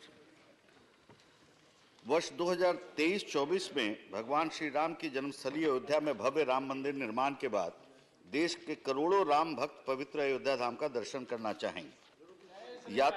यात्रियों को किसी भी प्रकार की समस्या ना हो, इसलिए सरकार को दर्शन को सुगम बनाने हेतु प्रत्येक राज्य की राजधानी से अयोध्या के लिए दैनिक या साप्ताहिक ट्रेन चलाने की योजना पर विचार करना चाहिए, जिससे करोड़ों श्रद्धालु सुगम तरीके से अपने प्रभु श्री राम का दर्शन कर सकते हैं। साथ ही श्रद्धा की इस सर्किट को पूरा करने हेतु प्रभु श्री राम की जन्मस्थली अयोध्या उत्तर प्रदेश और माता सीता की जन्मस्थली सीतामढ़ी बिहार के बीच ट्रेनों का नित्य परिचालन करना नितांत आवश्यक है। साथ ही साथ ट्रेनों का परिचालन अयोध्या जंक्शन पर बढ़ने से यह आवश्यक है कि अयोध्या जंक्शन को यात्रियों की सुविधाओं के लिए अनुसार अपग्रेड किया जाए एवं प्रभु श्री राम की जन्मस्थली के दर्शन से संबंधित सभी सुविधाओं की जानकारी स्टेशन पर ही उपलब्ध हो जाए। स्टेशन पर यात्रियों के खान पान, जल एवं आवासीय सुविधाओं पर भी विचार करने की आवश्यकता है। विदेशी पर्यटकों को देखते हुए उनकी सुविधा के लिए भी विशेष कार्य योजना सरकार को बनाने की आवश्यकता है। पुनः इस विषय को ध्यान में रखते हुए मैं सरकार से आग्रह करता हूं, इस पर विचार करना चाहिए। धन्यवाद। Thank you, Vivek Thakur ji. Honorable Maharaja Sanajoba Leishamba. Yes, please. Thank you, sir, for giving me this opportunity, sir. Sir, my special mention is conservation of Loktak Lake and the Kaibul Lamjau National Park.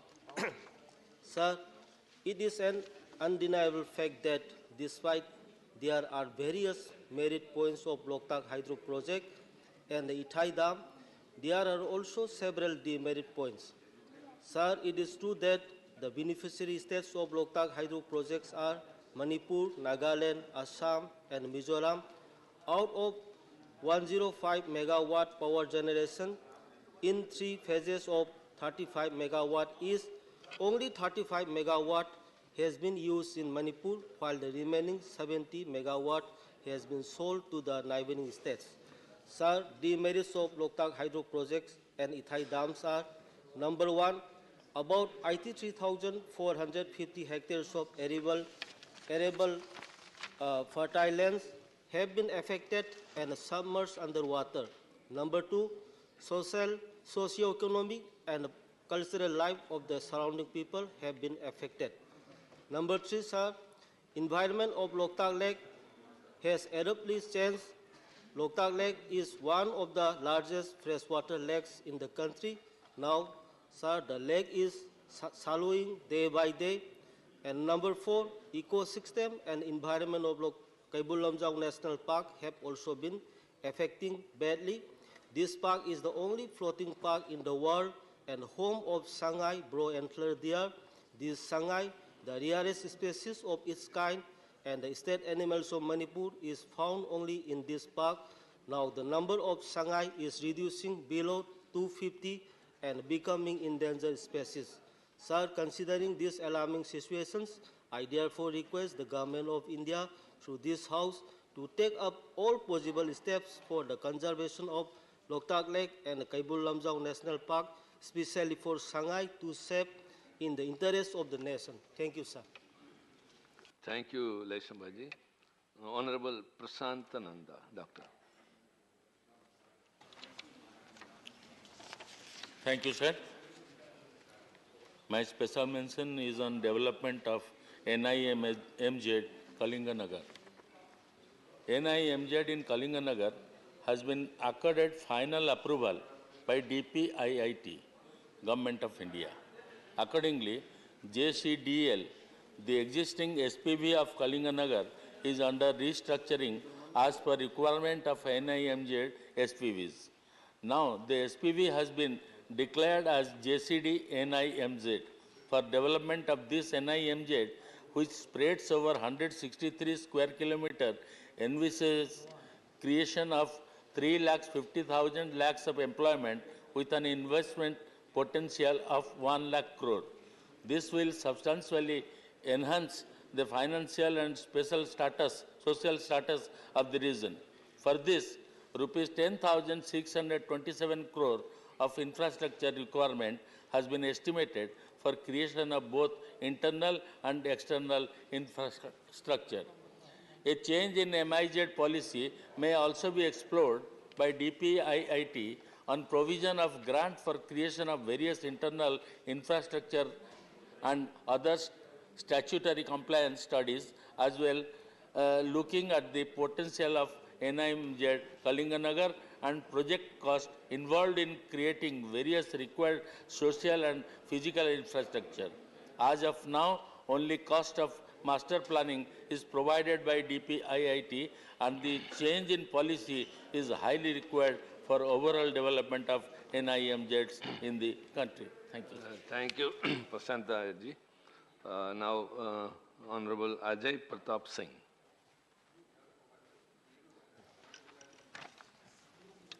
Namaskar, Deputy Chairman, sir. The heading of my special mention is to prepare regulation for sale and purchase of hormones which is used in animals and vegetables to get large yield. Here is my special mention. Sir, as the population of India is increasing, the food requirement is also increasing. Vegetables and milk products are essential part of Indian thali. But in present days, nobody want to have cow or buffalo for required milk and milk products. The rising requirement of milk and milk products are in present days were met by the packed milk and milk products. These milk products and milk are obtained from that animal which has given a oxytocin hormones injection so that animal gives more milk, but milk which is obtained by such a way is harmful to human health, and also this process also affects badly to animal health. Like milk, vegetable requirement is also met out with same process. Vegetable like lauki, baigan, bhindi, kaddu, karela, turai, tomato, aloo, mooli, gajar were given a hormonal injection in the night, and next morning they achieve full length and size. Many vegetables growing farmer include in this type activity to get more profit in less time and also to fulfill the requirement of vegetable market. These vegetables are also harmful to human health. In other words, we can say the population living in urban area, metropolitan cities are eating poison daily. This slow poison is affecting their whole family. So I urge the government to look about this industry which is preparing such hormonal medicines and hormones which is affecting the large population of the country, and also make some regulations about such medicines and hormones for preparation, distribution and selling. Thank you very much, sir. Thank you, Ajay Pratap Singh ji. Now, Honorable Kailash Soni.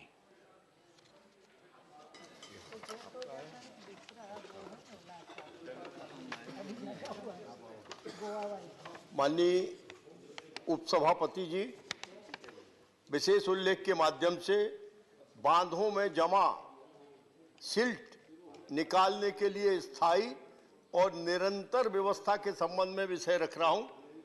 मान्यवर मध्य प्रदेश के बरगी, बाणसागर सहित देश के प्राय बांधों में बड़ी मात्रा में सिल्ट डिपॉजिट हो गई है, जिससे बांधों में जल भराव उनकी सीमा से नहीं हो पा रहा है। कहीं कहीं जल भराव आधे से भी कम बांधों में जल भराव हो रहा है। इससे जल की आपूर्ति कम व बाधित हो रही है, जिससे देश की कृषि, पेयजल आपूर्ति प्रभावित हो रही है। प्रांतों में जल आपूर्ति को लेकर विवाद भी उत्पन्न हो रहे हैं। इसके समाधान के लिए भारत सरकार द्वारा सिल्ट निकालने के लिए स्थायी व निरंतर चलने वाली व्यवस्था बनाया जाना लोक हित में अत्यंत आवश्यक है। सदन के माध्यम से भारत सरकार से विनय है, शीघ्रातिशीघ्र इस विषय पर निराकरण कर स्थायी मैकेनिज्म बनाएगी, साथ ही देश भर के सभी प्रांतों में जहां भी बांध हैं उनकी वर्तमान परिस्थिति चिंताजनक है। सभी प्रांतों की यह समस्या समान है।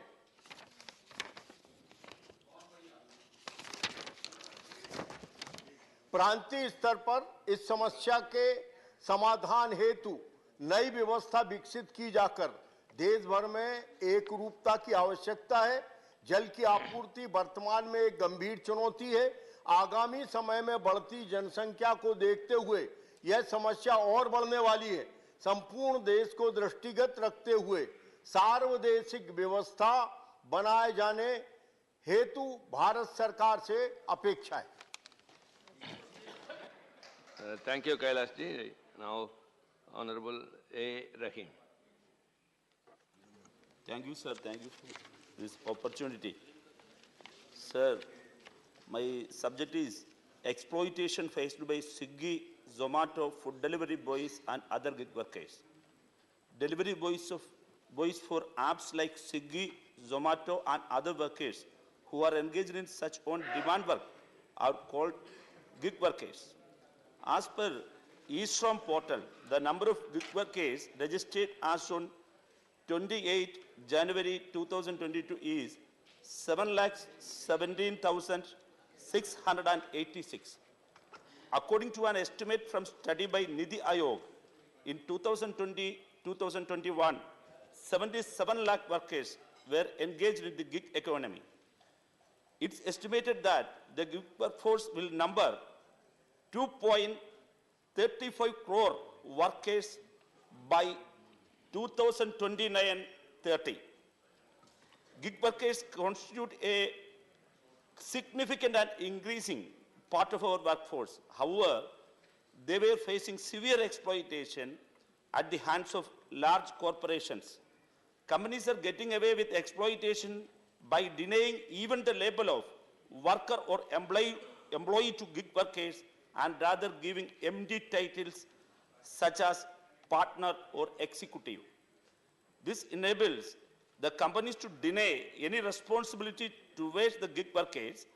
Further, though the flexibility in gig work is touted as a major boon, in reality, the workers are suffering due to having to work long hours, much beyond standard workday of 8 hours. Often, this is to meet targets set by the company, otherwise they may face penalties. They also have to do this just to earn meager amounts, just enough for sustenance. We must not allow this super exploitation of gig workers to continue. Special legislation must be brought for the recognition of gig workers to extend the security of labor laws to them and to provide them social security, insurance, retirement pensions plans, and all benefits of regular employment. I urge the government to take necessary steps in this regard. Thank you, sir. Thank you, Mr. Rahim. Now, Honorable Sujit Kumar. Thank you, Vice Chairman, sir.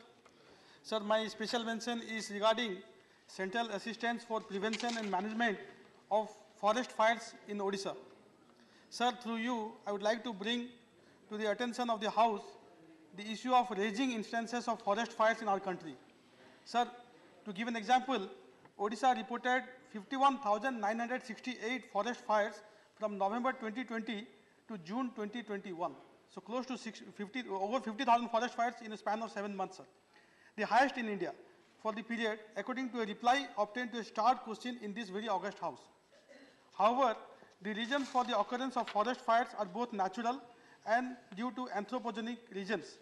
But the effects are devastating to not only the flora and fauna of the forest, but also bears a direct impact on the tribals that are dependent on the forest for their subsistence.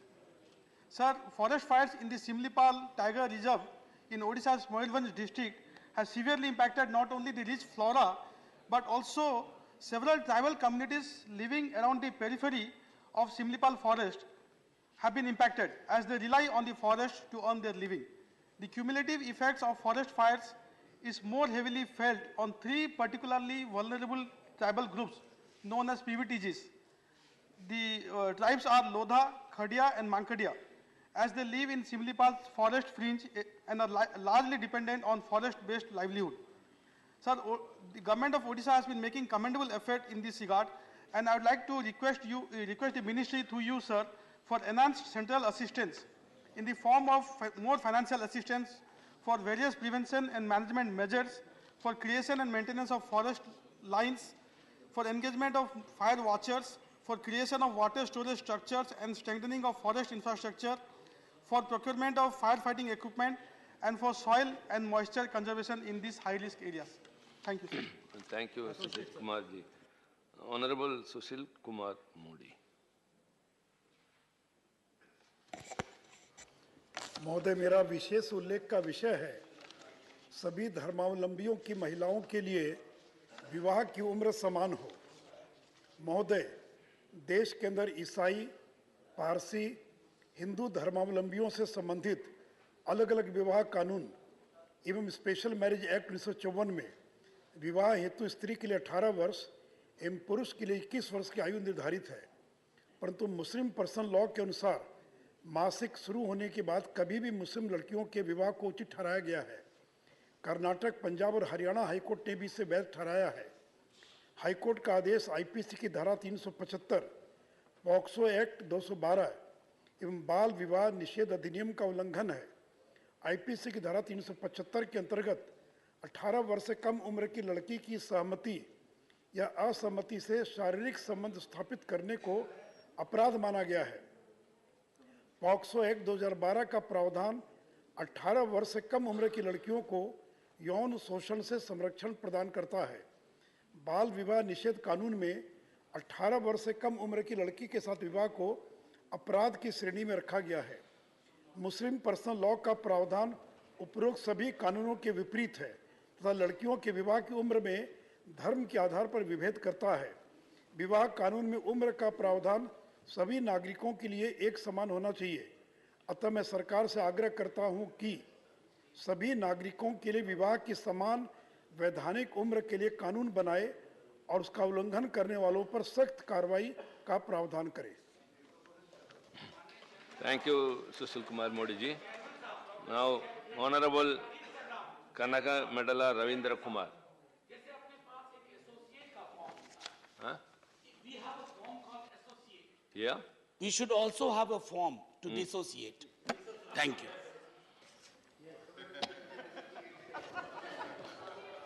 If you are not associating, it means you are not. Honorable Kanaka Medala Ravindra Kumar. Sir, my special mention regarding adequate compensation to tobacco farmers affected by Mandu cyclone, not wise. Sir, Honorable Deputy Chairman, sir, cyclone Mandus, which emerged from the Bay of Bengal, made landfall on December 9, 2022, resulting in heavy rainfall and squally winds in many parts of the states situated in the coastal area of Bay of Bengal, particularly in the state of Andhra Pradesh and Tamil Nadu. The cyclone has caused devastating damage to the tobacco crops and tobacco farmers in the state of Andhra Pradesh, particularly in Prakasam and Nellore districts, have suffered a huge loss due to damage of tobacco crops. Taking into consideration increasing global demand for tobacco, farmers in south coastal Andhra Pradesh cultivated it to over 53,000 hectares this Rabi season. But now there are unenviable position as cyclone Mandus destroyed the leaf of considerable extent. According to Tobacco Board sources, farms in the southern block soil region has faced the brunt of the cyclone and substantial damage have been caused the tobacco farmers and their crop. On an average, each tobacco farmer has invested an amount of around rupees 75,000 to 90,000 for tobacco growing. The investment in tobacco growing also includes obtaining loan from bank. Due to recent cyclone, the lives of the farmers, particularly the tobacco farmers, are doldrums. Therefore, I urge the central government to provide adequate measures to provide relief to tobacco farmers and help them to come out of the financial crisis. Thank you, sir. Thank you, Ravindra Kumar Garu. Now, Honorable A.D. Singh. Not present.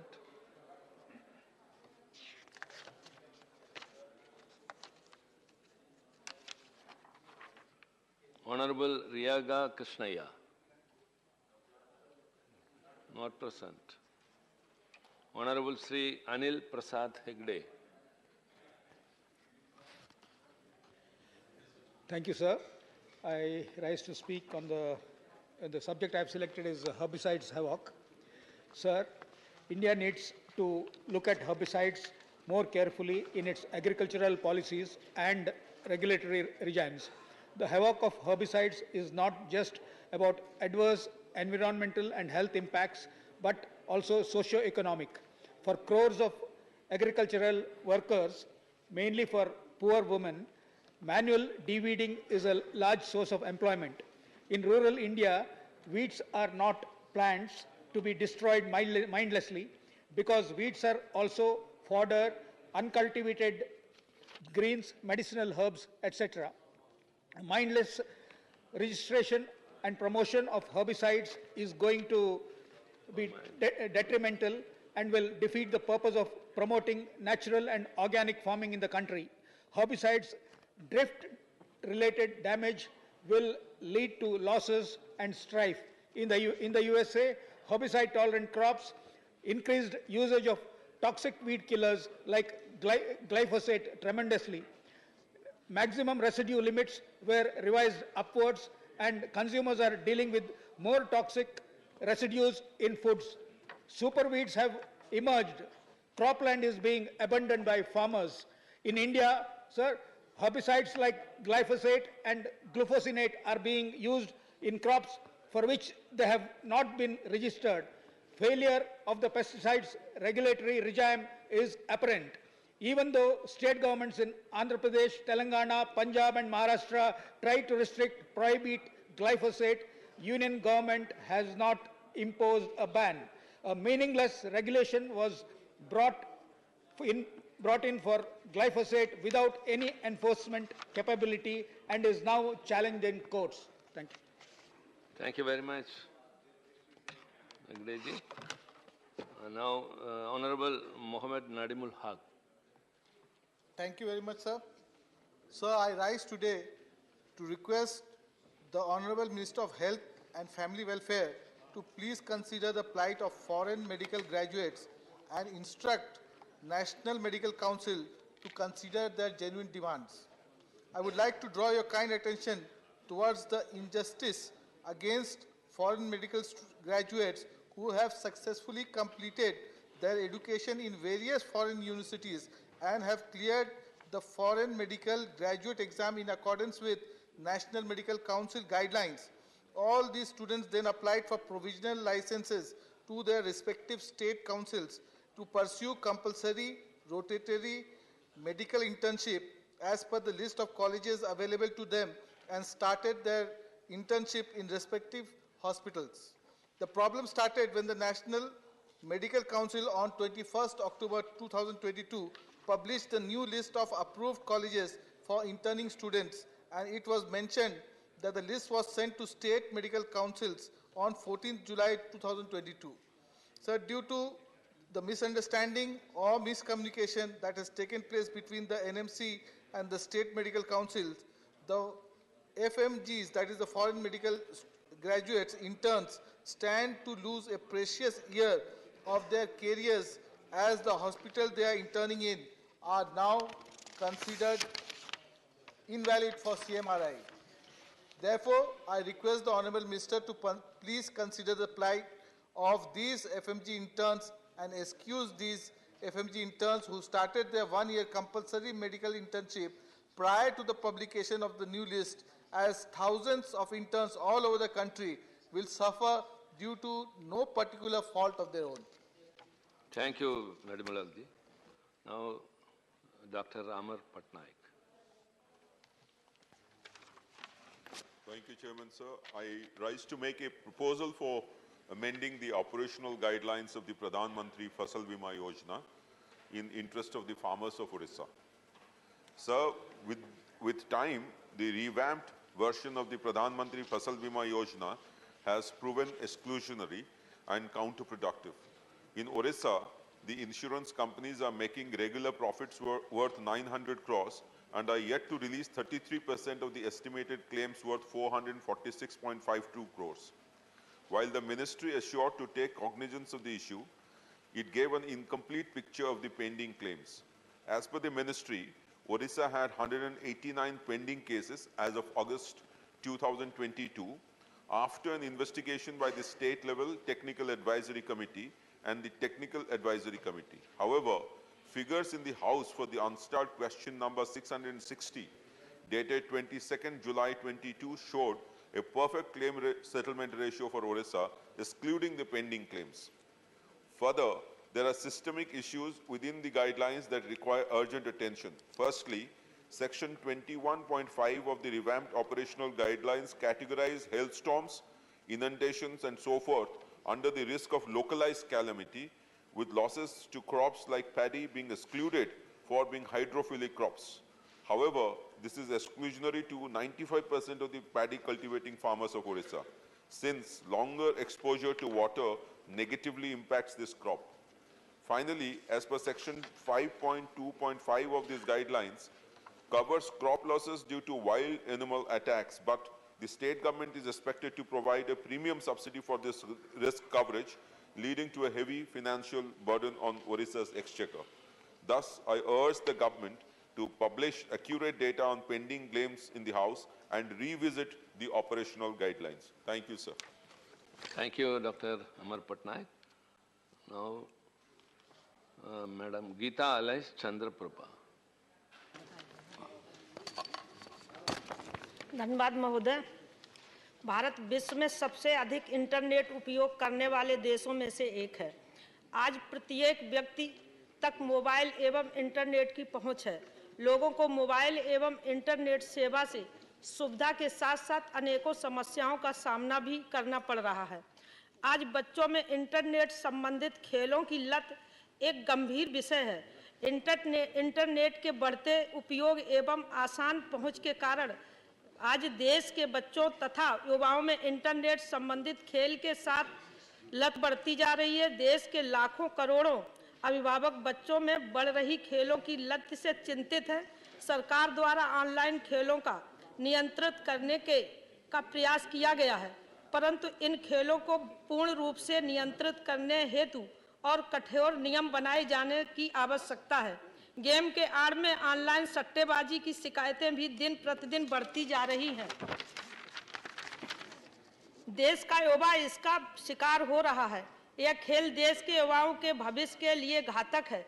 इसके दुष्प्रभावों के कारण परिवार टूट रहे हैं, माता पिता एवं बच्चों के बीच दूरी बढ़ रही है। अनेकों परिवारों में खेलों एवं सट्टेबाजी के कारण हिंसात्मक घटनाएं भी सामने आई हैं। यहाँ तक कि बच्चों द्वारा परिवार के सदस्यों के हत्या की घटनाएं भी सामने आई हैं। महोदय, मैं आपके माध्यम से भारत सरकार एवं माननीय मंत्री जी से अनुरोध करना चाहती हूँ कि देश के युवाओं के भविष्य को देखते हुए ऑनलाइन गेम तथा ऑनलाइन सट्टेबाजी से संबंधित विषयों को तत्काल नियंत्रित करने का कठोर प्रावधान बनाने की कष्ट करें। बहुत बहुत धन्यवाद। Thank you, Geeta ji. Now, Dr. John Britas. Thank you, Vice Chairman, sir, for allowing me to raise this very important matter. Airline companies are fleecing the travelers, especially to Kerala, on the eve of Christmas and New Year by resorting to unscrupulous and oligopolistic practice of inflating the airfares. Skyrocketing prices for the vacation season have reached an all-time high of up to about 500% of normal fares for Kerala-bound flights from Mumbai and Delhi. These unprincipled practices are to be nipped in the bud so as to provide solace to Kerala diaspora in other states. They are in distress owing to the steep and sky-high skyrocketing airfares, and many are dropping their plans with a heavy heart of coming to Kerala during this vacation season. The recovery from pandemic-induced economic stress of Keralites working in other states is not at gathered momentum, and their precarious situation is further exacerbated by the unjustifiable airfares. Reluctance from the part of the airline companies in bringing their idle aircrafts, cartelization of airline companies are apparently the two critical factors behind this unprecedented escalation of airfares, apart from the hike in aviation turbine fuel price. It is pertinent to note that the government, through Air India, used to intervene in the past to operate more flights during peak season to reduce the fares. Hence, I urge the government to urgently intervene in the matter and regulate the airfare at the earliest, at least during this vacation season. Necessary rules and regulations may also be promulgated to ensure the pricing of air tickets in a fair and reasonable manner. Thank you very much, sir. Thank you, Dr. Jan Butta. Now, Honorable Sanjeev Arora. Huh? Not present? Dr. Ashok Kumar Mittal. Please.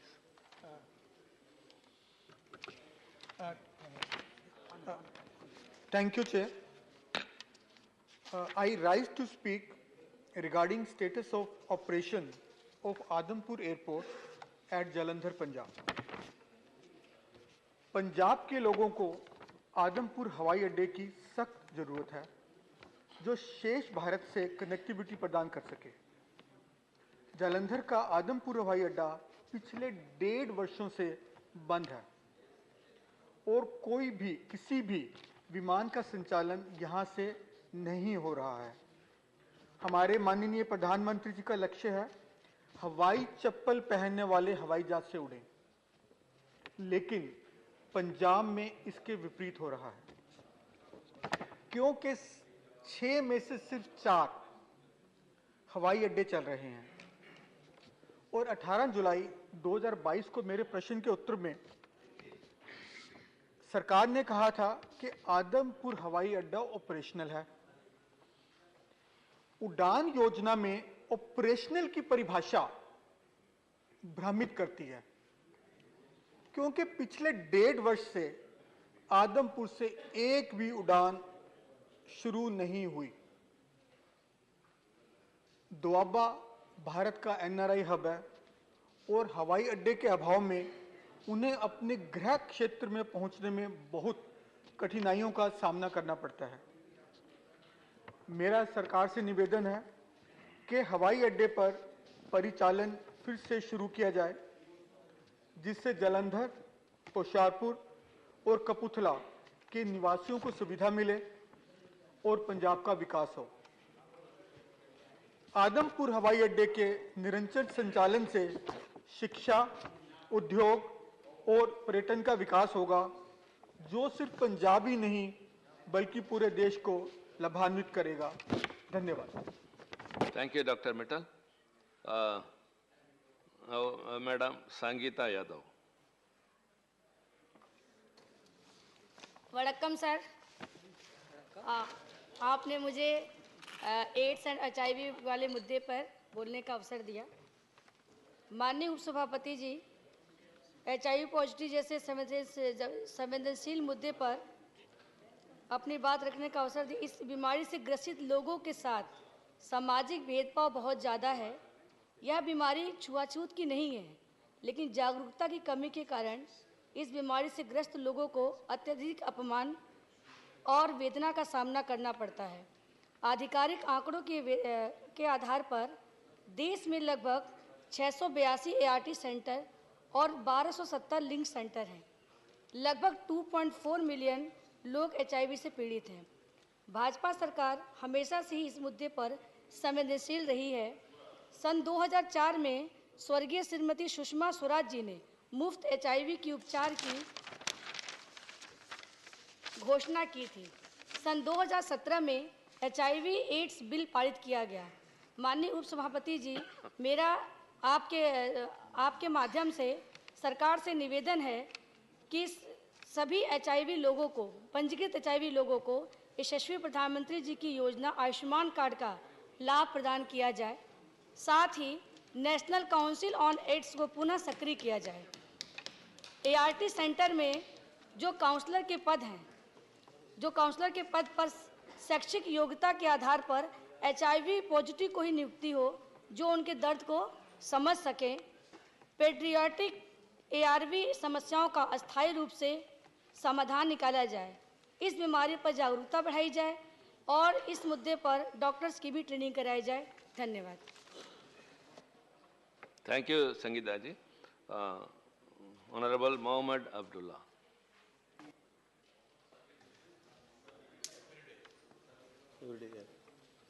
Thank you, Vice Chairman, sir. Sir, once our father of nation, Gandhiji, said, agriculture and handloom sector were two eyes for India. Handlooms in the second largest sector in employment after agriculture. Until 2017, no government in our Republic India has levied any taxes on the handloom products, and there were subsidies and special schemes to promote the industry. Now this union government has scrapped the weavers welfare programs and imposed 5% GST on raw materials of handloom products for the first time in our Indian history. Sir, the Paris Climate Change Conference decided to reduce the temperature by at least 2 degrees, expressing concern over environmental conditions. In fact, the way we have before us to overcome these conditions is to promote handloom products. Because handloom textiles are environment friendly even from the production stage and do not consume any electrical energy. All sources used in the handloom sector are over 90% eco-friendly.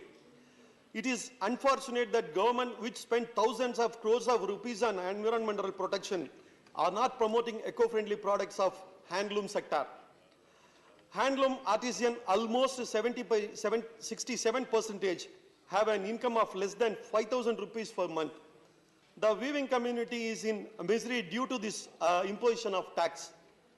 Handloom weavers will become extinct in future if the government doesn't come to rescue them with incentives coupled with the abolition of GST on handloom products. Hence, I request this union government to exempt GST on handloom products on humanitarian grounds and announce incentive for the welfare of the handloom weavers of this country. Thank you, sir. Thank you, Mr. Abdullah. Professor Manoj Kumar Jha. Thank you, Honorable Vice Chairman, sir. With your kind permission, and with the subject line, Condition of Rohingyas in Detention Center, I wish to have my special mention on. So, the Rohingya refugees in Delhi's detention centers live in inhuman conditions.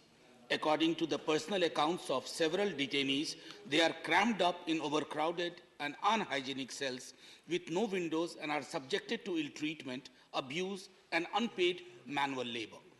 Away from the sunlight and restricted from using toilets, they develop several medical complications. However, no medical assistance is provided to them, sir. They have limited access to water and food and are not even provided with warm clothes during winter. Article 23 of the Constitution bans unpaid labor which the Rohingya refugees are forced to do. The model conditions issued by Home Ministry require detention centers to have basic amenities such as electricity, drinking water, hygiene, beds, sufficient toilets with running water, communication facilities and kitchens, and these things do not exist in these detention centers. Apart from this, India is also a party to various human and child rights conventions that are blatantly ignored in Delhi's detention centers. It is of vital importance that the victims of persecution who seek asylum in our country are treated with respect and dignity. So, after making statements like India has always welcomed those who have sought refuge in the country, the government should pay attention to the disturbing and distressing conditions of the Rohingya refugees and take immediate action. Thank you very much, sir. Jai Hind. Thank you, Professor Manoj Kumar ji. Now, Dr. Ashok Bajpai. धन्यवाद उपसभापति महोदय।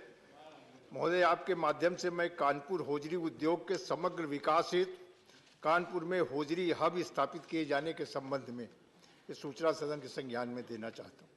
महोदय, एक समय में कानपुर के कपड़ा उद्योग की तुलना मैनचेस्टर से की जाती थी। यहां बड़ी संख्या में कपड़ा मिले थी, लेकिन सरकारों की अदूरदर्शी नीतियों के चलते कानपुर का कपड़ा उद्योग आज मरणासन स्थिति में है। कानपुर के होजरी उद्योग की तुलना तिरुपति और कोलकाता के समानांतर होती थी। लेकिन अब तिरुपुर होजरी उद्योग एशिया का सबसे बड़ा होजरी निर्माण केंद्र बन गया है और लगभग 20,000 करोड़ रुपए के होजरी उत्पादन वहां प्रतिवर्ष होते हैं। वहीं कानपुर होजरी उद्योग को सरकारी संरक्षण प्राप्त न होने से तमाम कठिनाइयों का सामना करना पड़ रहा है। कानपुर में होजरी उद्योग की लगभग 2,000 इकाइयां हैं और इस उद्योग में रोजगार की अपार संभावनाएं हैं, परंतु कानपुर में न तो कोई होजरी ट्रेनिंग सेंटर है, न टेस्टिंग लैब है, न आधुनिक मशीनें हैं जिससे होजरी की गुणवत्ता को बढ़ाया जा सके। कानपुर की बंद पड़ी कपड़ा मिलों में होजरी हब की स्थापना करके सूक्ष्म और लघु श्रेणी के उस उद्योग को बढ़ाए जाने की अपार संभावनाएं हैं। इसके विकसित होने से बड़ी संख्या में रोजगार विकसित होगा और प्रतिवर्ष करोड़ रुपए का राजस्व सरकार को प्राप्त होगा। इस संबंध में सरकार द्वारा एक अध्ययन भी कराया गया जिसकी डायग्नोस्टिक स्टडी रिपोर्ट भारत सरकार में लंबित है। इस रिपोर्ट के लागू होने से कानपुर के होजरी उद्योग को नई संजीवनी मिलेगी और होजरी हब स्थापित होने से कानपुर के गुणवत्ता परक होजरी उत्पाद देश विदेश में अपनी पहचान बना सकेंगे तथा हजारों नौजवानों को रोजगार दे सकेंगे। अतः इस लोक महत्व के विषय को सदन के संज्ञान में लाकर कानपुर में होजरी हब स्थापित किए जाने की सरकार से मांग करता हूं।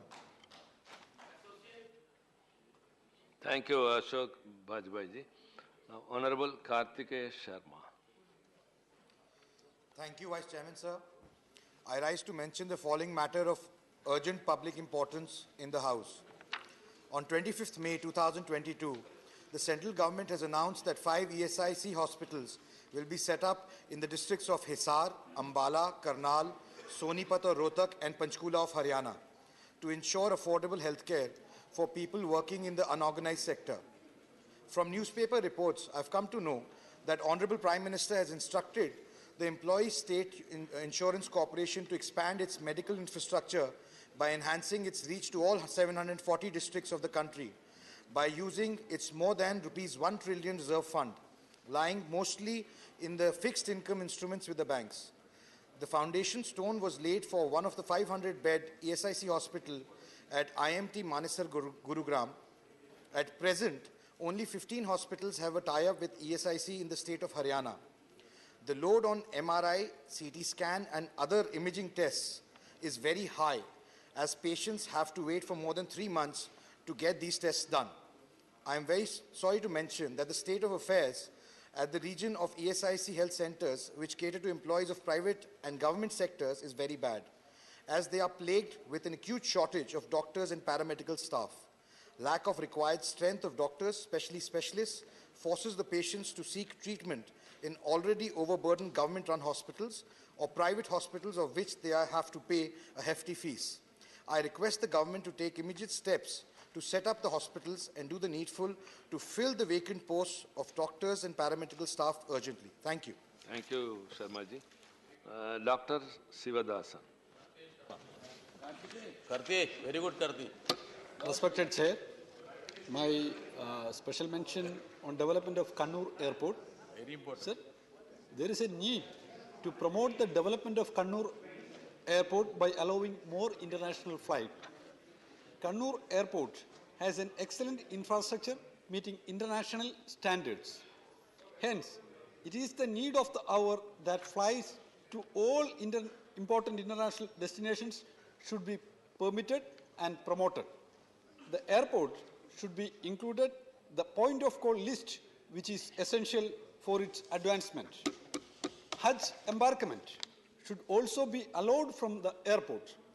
The Union government is requested to take prompt action on the issue so that Kannur Airport is able to utilize its full potential and contribute the development of the country, industry, tourism and mobility in the region. Thank you, sir. Thank you, Dr. Sivadasan. Now, Dr. Fauzia Khan. Thank you, Vice Chairman, sir. Sir, solid waste can create very serious health problems and an unpleasant living environment if not disposed of in a proper and safe manner. Such waste may then also bring breeding sites for insect vectors, pests, snakes and vermin that increase the risk of disease transmission. It may also pollute water sources and the environment. It is estimated that 10,000 hectares of urban land are locked in dump sites in India. Further, only about 75 to 80% of the municipal waste gets collected, and only 22 to 28% of this waste is processed and waste treated. The proliferation of airless open dumps of garbage leads to emissions of methane, which absorbs the sun's heat, warms the atmosphere, and contributes to global warming. Therefore, there's a growing need to look for alternative mechanisms for disposal of solid waste, some of which may come to include composting, which is a biological process in which microorganisms such as fungi or bacteria decompose in the presence of oxygen. The degradable organic waste, pyrolysis, which describes the process of burning solid wastes, but in the absence of oxygen, thereby producing charcoal, tar, methyl alcohol, acetic acid, acetone, which can be used as fuels, and vermiculture, in which earthworms are added to the compost. Such measures are critical to ensure safer disposal of solid waste generated in the country. Thank you, sir. Thank you, Dr. Hosea Khan. The House stands adjourned to meet at 11:00 hours on Tuesday, the 20th December 2022.